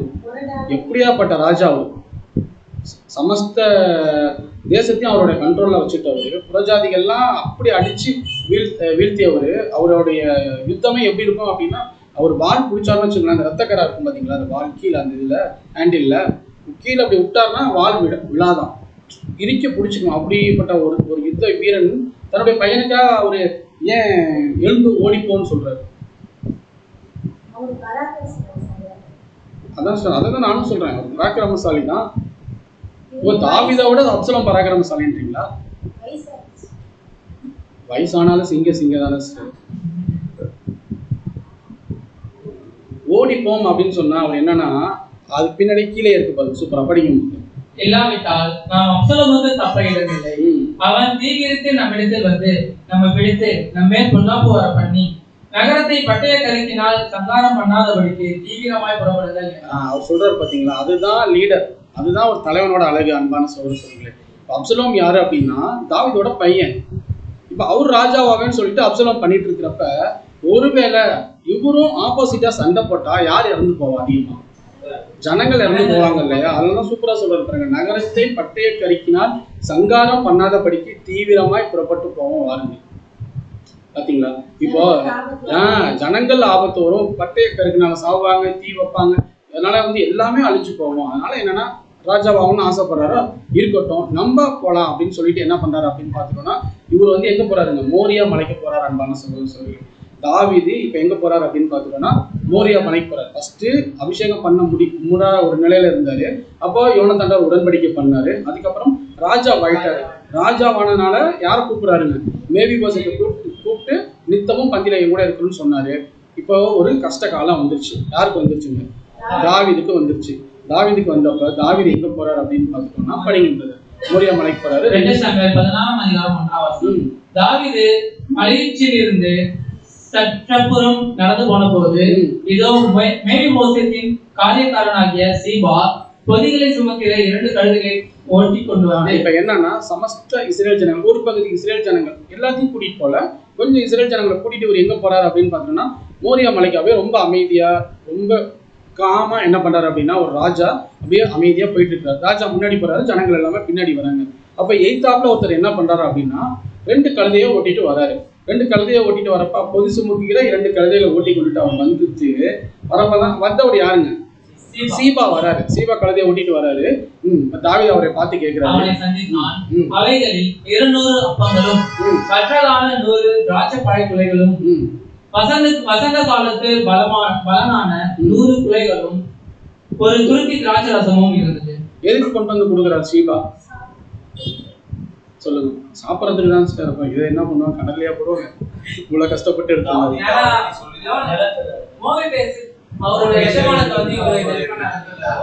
அதை அங்கெல்லாம் எடுத்துட்டு வர சொன்னாங்க. அரண்மனைக்கு எடுத்துட்டு வாங்க, அங்க பந்தியில நம்ம சாப்பிட்றதுக்கு எஜமான் சாப்பிட்றதுக்கு ரெடி பண்ணுதான்னு சொன்னாரு. எனக்கு எடுத்துட்டு வான்னு சொல்லவே இல்லை.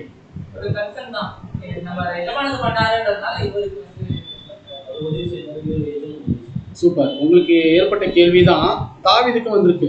எதுக்கு சீபா இதை எடுத்துட்டு வந்தான்னு கேக்குறப்ப சீபா சொல்றாரு பாருங்க, படிக்கின்றது. 2ஆம் வசனம். காதர் சீபாவை பார்த்து இவைகள் என்னத்துக்கு என்று கேட்டார். சீபா இது எதுக்கு சீபா? 2 கழுதை, திராட்சைக்குள்ள அப்பங்கள், இது எல்லாமே எதுக்கு அப்படின்னு சொல்லி கேட்கிறப்ப சீபா சொல்றாரு, கழுதைகள் ராஜாவே உங்க வீட்டா ராஜா வம்சத்துல இருப்பாங்க இல்லையா, அவங்க ஏறி போறதுக்கு கழுதையை யூஸ் பண்ணிக்கோங்க. அப்பங்களும் பழங்களும் வாலிபர் புசிக்கிறதுக்கு, அவங்க பின்னாடி வராங்க பாத்தீங்களா, வாலிபர்கள் புசிக்கிறதுக்கும், திராட்சரசம் வனாந்திரத்தில் விடாய்த்து போனவர்கள் குடிக்கிறதுக்கும். அதாவது வனாந்திரம் போறப்ப அவங்களுடைய ட்ரை ஆயிடும், அவங்களுக்கு தண்ணி கிடைக்காது, ஒன்றும் கிடைக்காது. அப்படியாப்பட்ட சூழ்நிலையில எப்படி ஹெல்ப் பண்றாரு அப்படின்னா ஷீபா ஹெல்ப் பண்றாரு. அன்பான சகோதரர்களே, இது ரொம்ப முக்கியமான ஒரு விஷயம். இப்ப ஷீபா யாரை கேட்பாரு? தாவீது யாரை கேட்பாரு?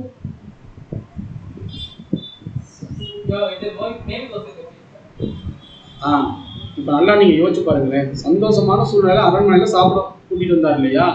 இப்போ ஒரு பாடுகள் இருந்து ஒரு சூழ்நிலைக்குள்ள யார் போறாங்க? தாவீது போறாரு. இப்ப ஷீபா பாக்குறாரு இல்லையா, ஷீபாட்ட தாவீது என்ன கேட்பாரு? உங்க எஜமான் எப்படி இருக்காரு? நீங்க கேட்டதுதான் கரெக்ட். தாவீது எப்படி தெரியுமா கேட்கிறாரு, உன்னுடைய குமாரன் எங்கே அப்படின்னு சொல்லி கேட்கிறார். உன்னுடைய ஆண்டவர் எங்கே அப்படின்னு கேட்கிறார். படிங்க 2 சாமுவேல் 16:3. 3ஆம் வசனம். அப்பொழுது ராஜா, உன் ஆண்டவனுடைய குமாரன் எங்கே என்று கேட்டதற்கு சீபா ராஜாவை நோக்கி, எருசலேமில் இருக்கிறான். இன்று இஸ்ரேல் வீட்டார் என் தகப்பனுடைய ராஜ்யத்தை என் வசமாய் திரும்ப பண்ணுவார்கள் என்றான் என்று சொன்னான். பாத்தீங்களா, ராஜ பந்தியில ராஜா உட்கார்ந்து சாப்பிடக்கூடிய இடத்த அவருக்கு கொடுத்தார். அன்பான சகோதர சகோதரிகளே, அவர் சொல்றாரு பாருங்களேன். இப்போ சீபாட்ட கேட்கிறாரு, உன் ஆண்டவனா யோனத்தான் இருக்காரு பார்த்தீங்களா, அவருடைய ஆண்டவனுடைய குமாரன் எங்கே என்று கேட்டதற்கு சீபா சொல்றாரு, ஜெருசலேம்ல இருக்கிறாரு. ஜெருசலேம்ல தான் என்ன இருக்குங்க, அரண்மனை இருக்கு, அங்க இருக்கிறாரு. இன்று இஸ்ரவேல் வீட்டார் என் தகப்பனுடைய ராஜ்யத்தை என் வசமாய் திரும்ப பண்ணுவார் என்று சொல்லி அங்க அரண்மனையில இருக்கிறாரு. நான் வந்துட்டேன். இப்படியாப்பட்ட சூழ்நிலையில யார் பார்க்க வரல, மேவிபோசேத் பார்க்க வரல. சரி, அப்ப மேவிபோசேத் தாவீது எப்படி ஃபீல் பண்ணியிருப்பாரு மேவிபோசேத் பத்தி?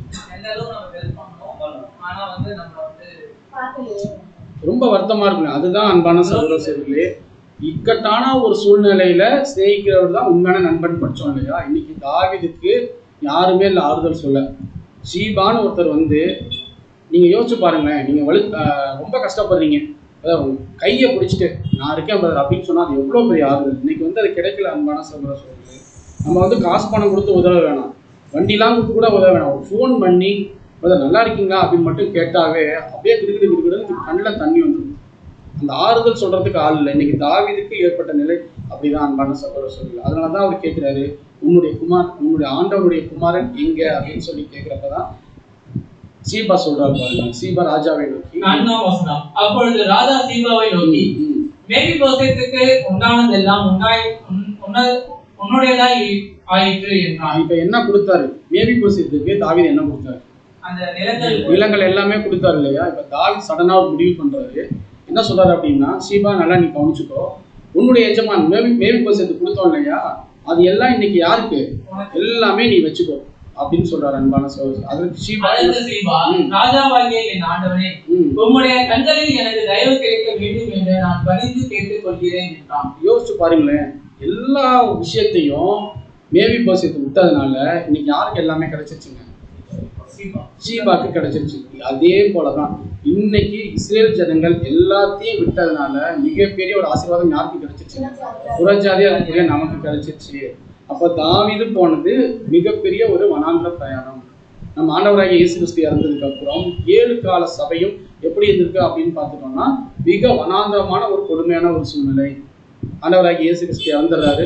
அதுக்கப்புறம் அப்போஸ்தலர்கள் என்ன பண்றாங்கன்னா, ஒவ்வொரு சபை காலகட்டத்தில் பவுல், யோவான் எல்லாமே என்ன பண்றாங்கன்னா, ஏரியஸ், பீட்டர், வால்டோ, இப்படி ஒவ்வொருத்தங்களும் என்ன பண்றாங்க அப்படின்னு பார்த்துட்டோம்னா, நம்ம இன்னைக்கு படிச்சுட்டு வரோம் பார்த்தீங்களா, கையில ஈஸியா இந்த பைபிளில் இருக்க வேத வசனங்களை எல்லாத்துக்கும் சொல்றாங்க. அன்பான சகோதரர்களே, 7ஆம் சபை காலகட்டத்தில் இருக்கக்கூடிய நமக்கும் இந்த எது கிடைச்சிருக்குங்க? சத்தியங்கள் கிடைச்சிருக்கு.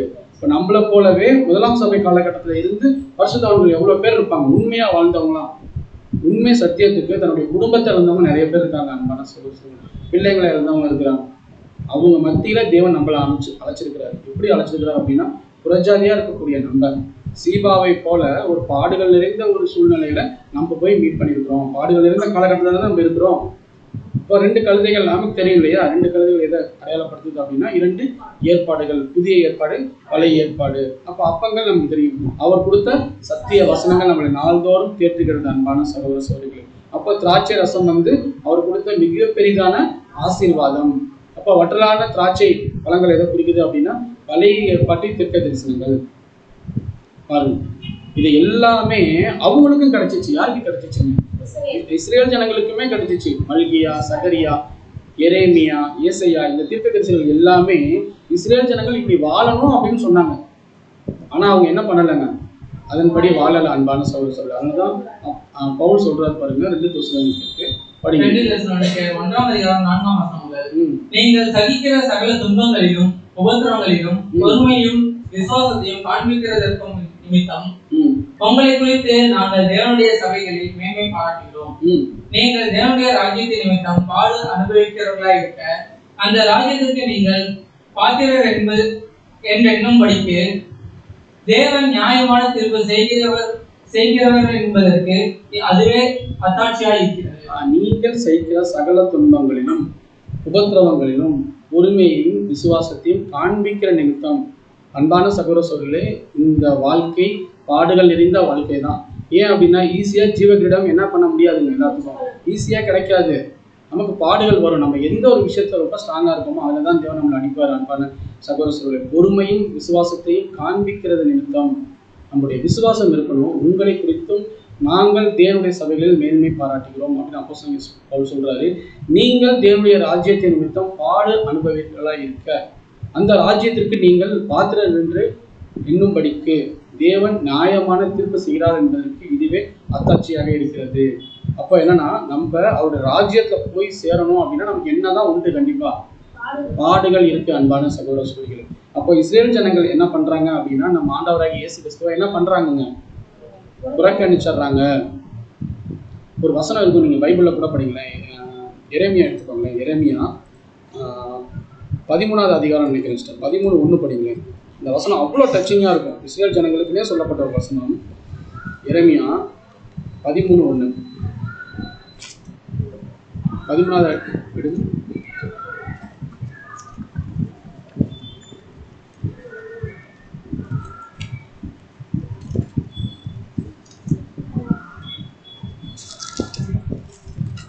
கர்த்தர் என்னை நோக்கி,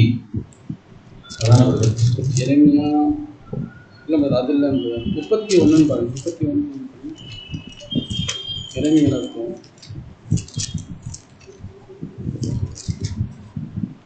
அக்காலத்தில் நான் இல்லை அது வசனம் இல்லை. அது எப்படி இருக்கும்னு வச்சுக்கோங்க. அந்த வசனம் நான் முடிஞ்சதுக்கப்புறம் கூட நான் எடுத்து கொடுக்குறேன். அவர் என்ன பண்ணுவார் அப்படின்னு பார்த்துட்டோம் அப்படின்னா, தேவன் சொல்லுவார், நீங்கள் என்ன தப்பு பண்ணியிருந்தாலும் கூட பரவாயில்ல, நீங்கள் வாங்க நான் ஏற்றுக்கிறேன் அப்படின்னு சொல்லுவார். அது எக்ஸாம்பிளாக சொல்லுவார். கணவன் மனைவியை வச்சு சொல்லுவார். ஒரு கணவன்கிட்ட சொல்லுவார், மனைவி வேற ஒருத்தர்கிட்ட தப்பாக போயிட்டாலும் பரவாயில்ல, நீ மன்னிச்சு ஏற்றுக்க மாட்டான், அந்த கணவன் ஏற்றுக்க மாட்டான், ஆனால் நான் ஏற்றுக்கிறேன். பாருங்க தேவனுடைய அன்பு பார்த்தீங்களா. அப்போ இஸ்ரேல் ஜனங்கள் மேலே அவர் வச்சிருந்த அன்பு எப்படியாப்பட்ட ஒரு அன்பு பாருங்க. நீ அசுத்தமானவள் என்று எண்ணப்பட்டு அவன் தள்ளி விட்டுருவான், ஆனால் நான் என்ன பண்ண மாட்டேன், தள்ளி விட மாட்டேன். நீங்கள் அந்நிய விக்கிரகங்களை வணங்குறீங்க, அது தப்பு, அதை வணங்காதீங்க. நான் உங்களுக்கு நியாயப்பிரமாணம் கொடுத்துருக்கேன், அதன்படி வாழுங்க அப்படின்னு சொல்லுவார். அன்பான சகோதர சகோதரிகளே, தேவன் சொல்லுவார். அது அந்த வசனம் நான் அப்புறம் நான் எடுத்து காட்டுறேன். அப்போ என்ன ஆகுது அப்படின்னு பார்த்துட்டோம்னா, சரி தாவீதோட வாழ்க்கை மறுபடியும் பாடுகளுக்குள்ளேயே போயிடுச்சா? தாவீது என்ன பண்ணார், திருப்பி மறுபடியும் என்ன பண்றாரு அப்படின்னா, அப்சலோம் இறந்துறாரு. அன்பான சகோதர சகோதரிகளே, அப்சலோம் இறந்ததுக்கு அப்புறம் இப்ப என்ன ஆகிறார் அப்படின்னா, தாவீது ராஜா மறுபடியும் வரார், 2ஆம் வருகையில வரார். வரப்பதான் இப்போ ஒருத்தர் மீட் பண்றாரு. யாரா இருக்காரு சொல்லுங்க. இப்போ அவர் 2ஆம் வருகையில திருப்பி வராரு, இயேசு கிறிஸ்து வராரு இல்லையா? அதே போல அவர் மோரியா மலைக்கு போயிட்டு திருப்பி வராரு, ஆண்டவராகிய இயேசு கிறிஸ்து வராரு. வரப்போ ஒருத்தர் மீட் பண்றாரு. மேவி போசேத் எங்க வராரு அப்படின்னா, படிங்க 19:24. சவுலின் குமாரன் ஆகிய மேவி போசேத்தும் ராஜாவுக்கு எதிர்கொண்டு வந்தான். ராஜா போன நாள் முதல் அவன் சமாதானத்தோட திரும்பி வருகிற நாள் மட்டும் அவன் தன் கால்களை சுத்தம் பண்ணுவதும் இல்லை, தன் தாடியை சவரம் பண்ணுவதும் இல்லை, தன் வஸ்திரங்களை வெளுக்குவதும் இல்லை. பாருங்க, இப்போ மேவி போசேத் என்ன பண்றாரு அப்படின்னா, இப்ப அப்சலோம் இறந்துறாரு. தாவீது மறுபடியும் ஜெருசலேமுக்கு ராஜாவா வந்துட்டு இருக்கிறப்பதான் மேவி போசேத் என்ன பண்றாருன்னா, ராஜாக்கு எதிர்கொண்டு போறாரு. சமாதானத்தோட திரும்பி வர நாள் மட்டும் மேவி போசேத்தோட கேரக்டர் எப்படி இருக்கு அப்படின்னா, அவர் கால்களை என்ன பண்ணல, கழுவல, தாடியை சவரம் பண்ணல, தன் வஸ்திரங்களை வெளுக்கல. அப்ப என்னன்னா அப்படியே இருக்கிறாரு. சரிங்களா, ஒரு அழுக்கான ஒரு சூழ்நிலை இருக்கிறாரு. அப்பதான் தாவீது கேட்கிறாரு பாருங்க. அவன் எருசலேமிலிருந்து ராஜாவுக்கு எதிர்கொண்டு வருகிற போது ராஜா அவனை பார்த்து, ராஜா கேட்பாரா கேட்க மாட்டாரா? மேவி போசேத்து கேட்பாரா தாவீது கேட்பாரா கேட்க மாட்டாரா? மேவி போசேத்து, நீ என்னுடனே கூட வராமல் போனது என்ன அப்படின்னு கேட்கிறாரு பாருங்க. தாவீது கேட்கிறாரு, மேவி போசேத்து என்ன சொல்றாரு பாருங்க. அதற்கு ராஜாவாகிய என் ஆண்டவனே, என் வேலைக்காரன் என்னை மோசம் போக்கினான். ஒரு நிமிஷம் யார் அந்த வேலைக்காரன்? சேபாவா சீபாவா? சீபா. திடீர்னு சேபான்னு சொல்றீங்க. சேபா நடுற ராஜஸ்திரி வேற ஒருத்தவங்க, இவங்க சீபா அதுக்கு சொல்றாரு பாருங்க, மேவி போசேத் சொல்றாரு, அதற்கு ராஜாவாய் என் ஆண்டவனே, என் வேலைக்காரன் என்னை மோசம் போக்கினான். அவர் சொல்றார், அது மட்டும் இல்ல, உமது அடியானாகிய நான் முடவனானபடியினால், என் கால் தான் முடமாயிடுச்சு, ஒரு கழுதையின் மேல் சேனம் வைத்து அதன் மேல் ஏறி ராஜாவோட கூட போகிறேன் என்று அடியேன் சொன்னேன்.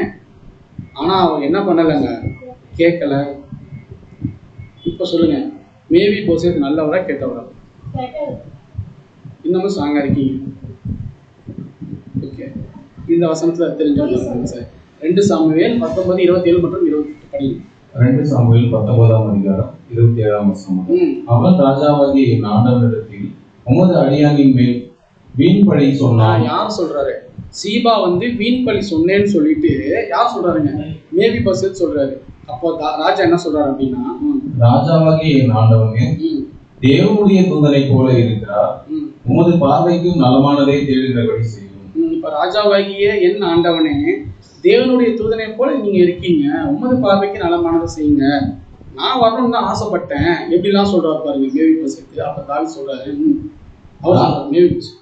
ராஜாவாகிய என் ஆண்டவனுக்கு முன்பாக என் தகப்பன் வீட்டார் எல்லோரும் சாவுக்கு ஏதுவாய் இருக்கிறார்களே, ஒழிய மாற்றமடியால், ஆனால் உமது பந்தியிலே சாப்பிடுகிறவர்களோடு உமது அடியேனை வைத்தீர். இன்னும் நான் ராஜாவினிடத்தில் முறையில்லை, இனி எனக்கு என்ன நியாயம் என்கிறேன் என்றார். இருக்கிறது என்றார். எப்படி சொல்றாரு பாத்தீங்களா மேவி போசேத்? இது கலவைக்கெல்லாம் எப்படி சொல்றாருன்னா, ஆண்டவரே, நீங்க குடும்பத்தை உங்களால நீங்க நினைச்சிருந்தா என்ன பண்ண முடியும், அழிச்சிருக்க முடியும், ஆனாலும் நீங்க என்ன பண்ணிட்டீங்க அப்படின்னா, உங்க பந்தியில உட்காந்து சாப்பிட்றதுக்கு மிகப்பெரிய ஒரு வாய்ப்பை கொடுத்தீங்க. யாருக்குமே இல்லாத ஒரு வாய்ப்பை உங்க பந்தியில உட்காந்துறதுக்கு சாப்பிட்றதுக்கு எனக்கு வாய்ப்பு கொடுத்தீங்க. இனிமேலும் நான் நியாயம் சொல்றதுக்கு என்ன இருக்கு?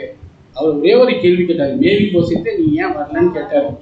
சீபா வேலைக்காரன் என்ன மோசம் போக்கிட்டான்னு சொன்னாரு, நான் முடவன்னு சொன்னாரு, கழுதையில சேனை வச்சுருந்தா நான் வந்திருப்பேன்னு சொல்றாரு. இப்போ என்ன சொல்றாருன்னா, உங்க பந்தியில நான் சாப்பிட்ருக்கேன், நீங்க நினைச்சா எனக்கு கொண்டு போட்டிருக்கலாம், ஆனா இனிமேல் எனக்கு முறையிட ஒண்ணுமே இல்லையே அப்படின்னு சொல்லிட்டு தாவீதை பார்த்து சொல்றாரு. அவர் சொல்றாரு பாருங்க, தாவீது சொல்றாரு, அப்பொழுது ராஜா அவனை பார்த்து, உன் காரியத்தை குறித்து அதிகம் பேசுவானே, ஏன் நீ அதிகமா பேசணும்? அப்ப என்ன மைண்ட்ல கொண்டுட்டு வந்தார் தாவீது? இப்ப தாவீது யார் சொல்றது போய் தெரிஞ்சு போச்சு தாவீதுக்கு. மேவி போசேத் சொல்றது தெரிஞ்சுட்டு அப்பதான் சொல்றாரு, படிங்க, நீயும் சீபாவும் நிலத்தை பங்கிட்டுக் கொள்ளுங்கள் என்று நான் சொல்லுகிறேன் என்றார். ஏற்கனவே சீபாட்ட கொடுத்துட்டாரு, கொடுத்தாலும் தாவீதுக்கு மனசு கேட்கல இல்லையா? இப்ப என்னதான் இருந்தாலும் யாருங்க, அப்ப நீங்க 2 பேரும் வச்சுக்கோங்க அப்படின்னு சொல்றாரு. நம்மள்கிட்ட நீங்க எதுக்குமே அவருடைய பாடுகள் நிறைந்த ஒரு விஷயத்த நீங்க கலந்துக்கல, ஆனா அவர் உங்களுக்கு கொடுக்குறாரு, நீங்க அதை என்ன பண்ணிக்கணும் சொல்லுங்க. நம்ம போகவே இல்லை, ஷீபாக்கு கொடுத்துட்டாரு, இருந்தாலும் பரவாயில்லன்னு சொல்லி கொடுக்குறாருன்னு வச்சுக்கோங்களேன், நம்ம வாங்கிக்குவோம் இல்லையா? ஆனா இந்த வணங்கா காலத்துல ஜனங்கள்னு பேர் வாங்கியிருக்காங்க இஸ்ரேல் ஜனங்கள், அவங்க என்ன சொல்றாங்கன்னா, படிங்க. அதற்கு மேவி போசேத் ராஜாவை நோக்கி, ராஜாவாகிய என் ஆண்டவன் சமாதானத்தோட தம்முடைய வீட்டிற்கு வந்திருந்த போது அவனை எல்லாவற்றிற்கும் எடுத்துக் கொள்ளட்டும் என்றார். பாத்தீங்களா, இஸ்ரேல் ஜனங்களை என்ன சொல்றாங்க அப்படின்னா, எல்லாத்தையும் யார் எடுத்துக்கிட்டோமா, புறஜாதியா இருக்கக்கூடிய நம்மளே எடுத்துக்கிட்டோம் அப்படின்னு சொல்றாங்க. அன்பான சகோதரர், புரியுதுங்களா? இப்போ இந்த கான்செப்ட் புரியுதா உங்களுக்கு? தாவீது என்ன நினைக்கிறாரு அப்படின்னா, ஷீபாட்ட கொடுத்துட்டாரு, ஆனா உனக்கு நான் தரேன்னு சொல்றாரு. ஆனா இப்ப மேவி போசேத் என்ன சொல்றாரு, அதையும் யார் வச்சுக்கிட்டோம், எதுக்கு அந்த பாதி, அதை யார் வச்சுக்கிட்டோம் சொல்றாரு பாருங்க, நீயும் சீபாவும் நிலத்தை பங்கிட்டுக் கொள்ளுங்கள் அப்படின்னா ஆதிக்கு பாதியான ஒரு ஆசீர்வாதம் தரேன்னு சொல்றாரு. நீ ஒரு பாகம் வச்சுக்கோ, அவரு ஒரு பாகம் வச்சுக்கிட்டோன்னு சொல்றப்ப மேவி போசேத் சொல்றாரு, அதையும் எனக்கு தெரியுங்க, அதையும் யாருக்கு கொடுங்க, அவருக்கே கொடுங்க அப்படின்னு சொல்றாரு. அன்பான சகோதரர், அவங்களுக்கு கிடைக்க வேண்டிய மாபெரும் சாக்கியம் ஆசீர்வாதத்தை இஸ்ரேல் ஜனங்கள் என்ன பண்றாங்க அப்படின்னு பார்த்துட்டோம்னா இழந்துடுறாங்க, விட்டு கொடுத்துட்றாங்க. இன்னைக்கு நமக்கு கிடைச்சிருக்க அன்பான சகோதரர், நம்மளுடைய சகோதர சகோதரிகளை நம்ம தாங்குறோமா சொல்லுங்க. சரிங்க, நம்மளுடைய கால் எப்பயுமே சறுக்குனதே இல்லையா? உண்மையை ஒத்துக்கணும் இல்லையா? நம்ம எல்லாமே ஒரே நேர்வழியிலேயே, ஒரே சத்தியம், ஒரே தேவன், ஒரே கிறிஸ்து, அவருடைய பரிசுத்தாவி, அதன் பின்னாடி நம்ம கரெக்டாக போக முடியுதா? நம்மளுடைய கால்களும் சில டைம்ல என்ன ஆகுதுங்க, சறுக்குது. ஆனா நம்ம அடுத்த டைம்ல நம்ம என்ன பண்ணிடுறோங்க, எந்திரிச்சோம் அன்பான சகோதரர். சோர்ந்து போகாம நம்ம என்ன பண்றோம் அப்படின்னா அடுத்த செகண்டே நம்ம எந்திரிச்சிடறோம். ஏன் அப்படின்னா இந்த பிரபஞ்சத்தின் தேவன் சாத்தான் இருக்கான் பார்த்தீங்களா, எப்போ இந்த பிள்ளை கீழே விழும் நம்ம வந்து பிடிச்சிக்கலாம் அப்படின்ற மாதிரி இருக்கிறோம். ஆனா தேவனுடைய கரத்துல நம்ம இருக்கிறோம். அதான் எரேமியால படிக்கிறோம். எரேமியா 16:19 படிங்க. எரேமியா 16:19. என் பலனும் என் கோட்டையும் நெருக்கப்படுகிற நாளில் என் அடைக்கலமும் ஆகிய கர்த்தாவே, புறஜாதிகள் பூமி கடையாந்தரங்களில் இருந்து உம்மிடத்தில் வந்து மெய்யாகவே எங்கள் பிதாக்கள் பிரயோஜனம் இல்லாத பொய்யையும் மாயையும் கைப்பற்றினார்கள் என்பார்கள். புறஜாதிகள்லாம் சொல்லுவாங்களாம், நம்மளுடைய முன்னோர்கள் என்ன பண்ணிட்டாங்கன்னா கல்லையும் மண்ணையும் இப்படியே கும்பிட்டு அப்படி இது பார்த்து சாஷ்டாங்கம் பார்த்து நாங்கள் என்ன பண்ணுறோம் அப்படின்னு பார்த்தோம்னா மாயையே பின்பற்றிட்டாங்க, நாங்கள் அப்படி இருக்க மாட்டோம்னு சொல்லிட்டு நம்ம என்ன பண்ணிட்டோம், இதுலாம் வெளியே வந்துட்டோம். அன்பான சொல்லு வசனம் படிங்க. எரேமியா 16:20 மற்றும் 21. எரேமியா 16:20. மனுஷன் தனது தேவர்களை உண்டு பண்ணலாமோ அவைகள் தேவர்கள் அல்லவே. ஆதலால் இதோ இப்பொழுது நான் அவர்களுக்கு தெரிய பண்ணுவேன், என் கர்த்தரையும் என் பலத்தையுமே அவர்களுக்கு தெரிய பண்ணுவேன். என் கருத்தையும் என் பலத்தையும் அவர்களுக்கு தெரிய பண்ணுவேன், என் நாமம் யெகோவா என்று தெரிந்து கொள்வார்கள். பாருங்க, தேவனுடைய நாமம் என்ன அப்படிங்கிறது சில ஜனங்களுக்கு என்ன பண்ணலாங்க, உண்மையான தேவன் யாருன்னு தெரியல, அவங்களுக்கு இயேசு கிறிஸ்து யாருன்னு தெரியல, இன்னமும் இயேசு கிறிஸ்து வருவாரு அப்படின்னு நினைச்சிட்டு இருக்காங்க. அப்போ நம்ம ஷீபான்னு நம்ம பார்த்தோம் இல்லையா, புறஜாதி குறித்து நம்ம படித்தோம் இல்லையா. அப்போ அவங்களுக்கு என்ன நடக்குது அப்படின்னா, புறஜாதியாக இருக்கக்கூடிய நமக்கு எந்த சிச்சையும் தற்காலத்தில் சந்தோஷமாய் காணாமல், நம்ம ஒரு பிரதரையோ ஒரு சிஸ்டரையோ தான் நீங்கள் இப்படி வாங்க 9 மணிக்கு பிரேயர்னா 9 மணிக்கு வாங்க அப்படின்னு நம்ம சொல்றப்ப அவங்களுக்கு வந்து அது என்னதான் இருக்கும், அது கஷ்டமா தான் இருக்கும். ஆனால் அது பின்னால நினச்சி பார்ப்பாங்க, யாருமே சொல்ல முடியாத ஒரு சூழ்நிலைக்குள்ள போறப்ப தான் அவங்களுக்கு தெரியும், நம்மளை யாருமே கண்டுக்க மாட்டேங்கிறாங்களே, நம்மளை யாருமே கவனிக்க மாட்டேங்கிறாங்களே அப்படின்ட்டு. எந்த சிச்சையும் தற்காலத்தில் சந்தோஷமாய் காணாமல் துக்கமாய் காணும். சத்தியத்துக்கு விட்டு நம்ம விலகி போறப்ப அநேக சகோதரர்கள் நம்ம இழுத்து பிடிப்பாங்க பார்த்தீங்களா, அப்போதைக்கு நமக்கு வந்து ரொம்ப கஷ்டமா இருக்கும். ஏன்னா வாரம் சபைக்கு வரணுமா, டெய்லியும் சபைக்கு வரணுமா, சபையில் நான் இந்த வேலை தான் செய்யணுமா, ஏன் அவர் செய்ய மாட்டாரா அப்படின்னு அந்த சின்ன சின்ன விஷயங்கள் நமக்கு கஷ்டமா இருக்கும். அன்பான சகோதரர்கள், ஏன்னா புறஜாதியா அழைக்கப்பட்ட நம்ம ஷீபா நம்ம சொல்றோம் இல்லையா, அவங்க வந்து ஷீபா அப்படின்னா சிலை அப்படின்னு பேரும். அப்போ சிலை வழிபாட்டுக்குள்ள இருந்தோம் நம்ம. இன்னைக்கு உண்மை கடவுள் யாருன்னு நமக்கு தெரிஞ்சிருச்சு. நம்ம கொஞ்சம் பழைய காலத்துல நம்ம எப்படி இருந்தோம் மட்டும் நான் நினைச்சு பாருங்க. ஞானஸ்தானம் எடுக்கிறதுக்கு முன்னாடி நம்மளுடைய வாழ்க்கை எப்படி இருந்துச்சுன்னு கொஞ்சம் நினைச்சு பாருங்க. எப்படிலாம் இருந்தோம், ரொம்ப வனாந்திர பிரயாணம் போற மாதிரி பாத யாத்திரை போவோம், மொட்டை அடிச்சுப்போம். இப்படி தப்பறையான விஷயத்துல இருந்த நம்மளை தேவனை ஒரு ஆச்சரியமான உயிரினத்துக்கு வர வச்சிருக்கிறார் இல்லையா. அவருடைய புண்ணியங்களை எண்ணும்படி அன்பான சில அப்படி எபிரேயர் 12:12 மற்றும் 13. ஆகையால் நெகிழ்ந்த கைகளையும் தளர்ந்த முழங்கால்களையும் நீங்கள் திருப்பி நிறுத்தி முடமாயிருக்கிறது பிசைத்து போகாமல் சொந்தமாகும்படிக்கு உங்கள் பாதங்களுக்கு வழிகளை செவைப்படுத்துவார். அன்பான சகோதர சகோதரிகளே, சரியான வசனம் பாருங்க. தளர்ந்த முழங்கால்களை நீங்கள் திருப்பி, ஒருவேளை சரிக்கிருச்சு பிரதர், நான் ஒரு தப்பு பண்ணிட்டேன் பிரதர், நான் ஒரு சரியான வழியில் நடக்கல அப்படின்னு நீங்கள் நினச்சிட்டாலும் இந்த டைம்ல இருந்து நம்ம என்ன பண்ணணும் அப்படின்னா, அந்த பாதையிலிருந்து தங்களை திருப்பி தளர்ந்த முழங்கால்களை நீங்கள் திரும்ப நிமிர்த்தி. ஒருவேளை நம்ம நிமிர்த்தல முடமா இருந்துட்டோம் அப்படின்னா யாரை மாதிரி போயிடுவாங்க, இஸ்ரேல் ஜனங்கள் மேபி போசத்தை போல போயிடுவோம். அன்பான சகோதர சகோதரிகளே, இந்த ஷீபா பாருங்க, ஒரு கஷ்டமான சூழ்நிலையில கூட யார் கூட இருந்தாங்க, தாவீது கூட இருந்தார். அதே போலதான் நாமும் அன்பான சகோதர சகோதரிகளே, பாடுகள் நிறைந்த இந்த காலத்துல நம்ம யாரை இருக்க பிடிச்சுக்கணும், கிறிஸ்துவ பிடிச்சுக்கணும். முடமா இருக்கிறது பிசைத்து போகாமல் சுஸ்தமாகும் படிக்கு உங்கள் பாதங்களுக்கு வழிகளை செம்மைப்படுத்துங்கள். இன்னொரு வசனம் படிக்கிறது, எபிரேயர் 12:14. யாவரோடும் சமாதானமாய் இருக்கவும் பரிசுத்தம் உள்ளவர்களாக இருக்கவும் நாடுங்கள், பரிசுத்தம் இல்லாமல் ஒருவரும் கர்த்தரை தரிசிப்பதில்லையே. அன்பான சகோதரர், முன்னாடி சொன்ன மாதிரி தான், பொண்ணும் பொருளும் கொடுத்து பிரதர் சிஸ்டர் ஆயத்தை பண்ணவே முடியாது. பிரதரை நம்ம தக்க வச்சுக்கிறோம், அவங்க ரொம்ப நாள் இங்கே இருக்கணும் அப்படின்னா நம்மளால நினைக்கவே முடியாது. ஆனால் நம்ம என்ன தெரியுமா பண்ணணும், யாவரோடும் சமாதானமாக இருக்கவும் பரிசுத்தம் உள்ளவராக இருக்கவும் நாடுங்கள். நம்ம பர்ஃபெக்டாக இருந்துட்டு நம்ம பர்ஃபெக்டான ஒரு வாழ்க்கை வாழ்றோம் பார்த்தீங்கன்னா அதுதான் பார்ப்பாங்க சபையார் எல்லாமே.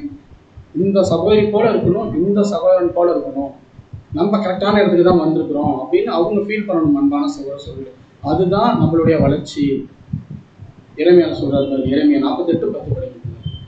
கர்த்தருடைய வேலையை அசதியா செய்கிறவன் சபிக்கப்பட்டவன். கர்த்தருடைய வேலையை அசதியாய் செய்கிறவன் சபிக்கப்பட்டவன். அங்க அசதியா செஞ்சாரா இல்லைங்களா? ஷீபா வந்தாரு, மேவிபோசேத் எங்கே இருந்துட்டாருங்க? அரண்மனையிலேயே இருந்துட்டாரு. அவர் என்ன சொன்னார் பாருங்க, என்ன சொன்னாரு? இல்ல அவர் ஒரு பேட்டியுமே வந்துருச்சு. நான் சவுல் எப்படி ராஜா இருந்தாரோ அதே போல நான் ராஜ்யபாரம் பண்ணுவேன்னு சொல்லிட்டு எங்க இருக்கிறாருங்க? அரண்மனையில இருக்கிறார். அன்பான சவுல் எவ்வளவு பெரிய ஒரு மேட்டிமைக்குள்ள வந்துட்டார் பாருங்களேன். மேவிபோசேத் எப்படி தேவனுடைய வேலையை அசதியா செஞ்சாரோ அதே போல நாமும் செய்யக்கூடாது.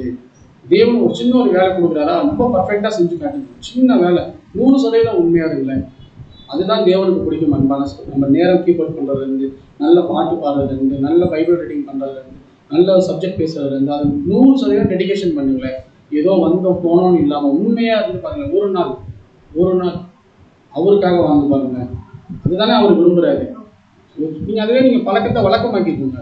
ஒரு நாள்ன்றத ஒரு வாரம், ஒரு வாரன்றத ஒரு வருஷம், ஒரு வருஷம் வரைக்கும் நீங்க சபை கொடுத்தலே விட்டுடாம கரெக்டான டைமுக்கு நீங்க வாங்கல, உங்களுக்கே தேவனுக்கு பரிசுத்தாவே நீங்க ஃபீல் பண்ணுவோம். அன்பான சகோதரர்களே, மாபெரும் ஸ்லாக்கியத்தை இஸ்ரேல் ஜனங்கள் இறந்துட்டாங்க.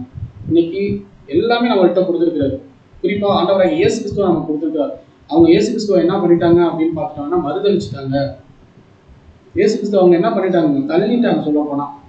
ஆனா இன்னைக்கு நமக்கு எல்லாமே நமக்கு இருக்கு. நம்முடைய ஆண்டவர் இருக்கிறாரு, நம்முடைய அப்பா பிதா இருக்கிறாரு. பிதா கொடுத்த பரிசுத்தாவின் மூலியமா சப்ஜெக்டா நம்ம தெரிஞ்சுக்கிறோம் இல்லையா? நம்ம கூர்ந்து கவனிக்கணும். ஒவ்வொரு சப்ஜெக்டும் நம்ம கூர்ந்து கவனிக்கணும். ஒவ்வொரு சப்ஜெக்டா நமக்கு என்ன பாடம். நீங்க பாருங்க, மேவிபோசேத்னா நமக்கு இன்னைக்கு யாருன்னே தெரியல. இப்ப யோனத்தானோட பையன் மேவிபோசேத் நம்ம தெரிஞ்சுக்கிட்டோம். அந்த ஒரு கேரக்டர் ஒரு 3 இடத்துல தான் அவரோட பேர் வந்திருக்கு. அந்த பேருக்குள்ள இவ்வளவு விஷயங்கள் ஒழிஞ்சிருக்காது நம்ம பார்த்தோம் இல்லையா?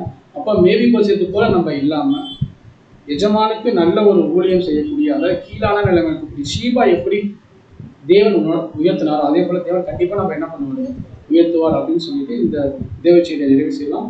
பொறுமையில் கிடைத்த அனைவரையும் தேவன் தாமே ஆசீர்வதித்து வழிநடத்துவாராக. ஆமென்.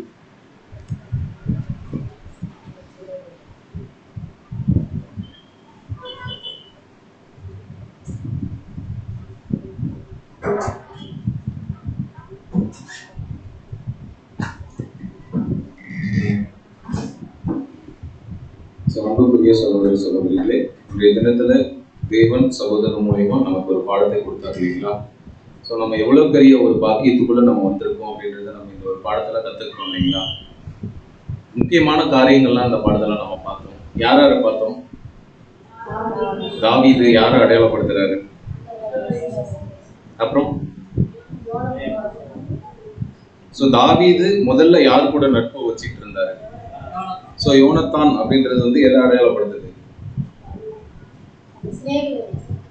பிரதர் ஸ்லைடே போட்டாரு, முற்பிதாக்கள்.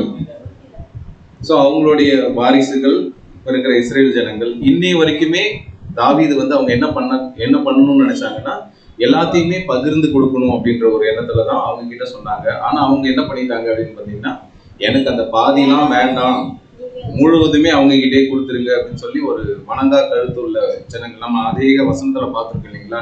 ஸோ அதே மாதிரி அவங்க என்ன பண்ணிட்டாங்க அப்படின்னு பார்த்தீங்கன்னா, அவர் கொடுக்குற அந்த ஒரு ஆசீர்வாதத்தை இவங்க என்ன அசட்டை பண்ணி அவரையுமே அவமானப்படுத்திடுறாங்க. ஸோ அந்த கரெக்டா அந்த ஒரு சீபா அவங்க எப்படி பண்றாங்க அப்படின்னு பார்த்தீங்கன்னா, அவங்களுக்கான ஒரு இம்பார்ட்டன்ட், தாவீதுக்கான ஒரு இம்பார்ட்டன்ட், அவங்க கஷ்டப்படுற காலத்திலையும் இவங்க என்ன பண்ணியிருக்காங்கன்னா, இவங்களால முடிஞ்ச உதவியை அவங்களுக்கு செஞ்சு அவங்க கிட்ட இருந்த அந்த ஒரு ஆசீர்வாதத்தை, அந்த ஆசீர்வாதம் வாங்கணுன்றதுக்காக அவங்க போய் அதை பண்ணல. அவங்களுடைய கேரக்டரே இப்படிதான். அந்த தாழ்மை உள்ளவருக்கு கர்த்தர் தயவா இருக்கிறார். நம்ம நிறைய விஷயத்துல படிச்சிருக்கோம் இல்லைங்களா? ஸோ அப்போ நமக்கு நெருக்கமான ஒருத்தவங்க கஷ்டத்துல இருக்கும்போது நம்ம என்ன பண்ணணும்? இதுதான் செய்யணும்லாம் கிடையாது. நம்மளால முடிஞ்சா ஆறுதலா போய் நான் இருக்கேன், நீங்க எதுக்கும் கவலைப்படாதீங்க அப்படின்னு சொல்லி நிக்கிறதுக்கு நமக்கு அந்த ஒரு எண்ணம் இருந்துட்டாலே அவங்க என்ன பண்ணிடுவாங்க, நமக்கு எதுவுமே இல்லைனாலும் நமக்கு நம்ம சகோதர சகோதரிகள் இருக்காங்களே அப்படின்னு சொல்லி அவங்க என்ன பண்ணுவாங்கன்னா நிறைவா இருப்பாங்க. ஸோ அந்த மாதிரி தான் இன்னைக்கு நம்ம இந்த ஒரு பாடத்துல நம்ம பார்த்தோம். ஸோ அந்த ஒரு இழப்பு அவங்களுக்கு, ஆசீர்வாதம் நமக்கு. ஸோ அதை வாங்கின நாம நாமளும் அதே மாதிரி அசட்டை பண்ணாம நம்மளுடைய அழைப்பை நம்ம வந்து என்ன பண்ணணும் அப்படின்னு பார்த்தீங்கன்னா சரியா புரிஞ்சுக்கிட்டு அந்த ஒரு வாழ்க்கையில நம்ம எப்படி போகணும் அப்படின்றத ஒவ்வொரு நாளும் நம்ம வந்து சத்தியத்துக்குள்ள வளரணும். தேவனுடைய கிருபை நமக்கு நம்மோடு கூட இருக்கும். ஸோ இந்த ஒரு கூடுகைக்கு பாடத்தை எடுத்து கொடுத்த அன்பு சகோதரருக்கு சபையின் சார்பாய் அன்பை வாழ்த்துதலையும் தெரிவித்துக் கொள்கிறேன்.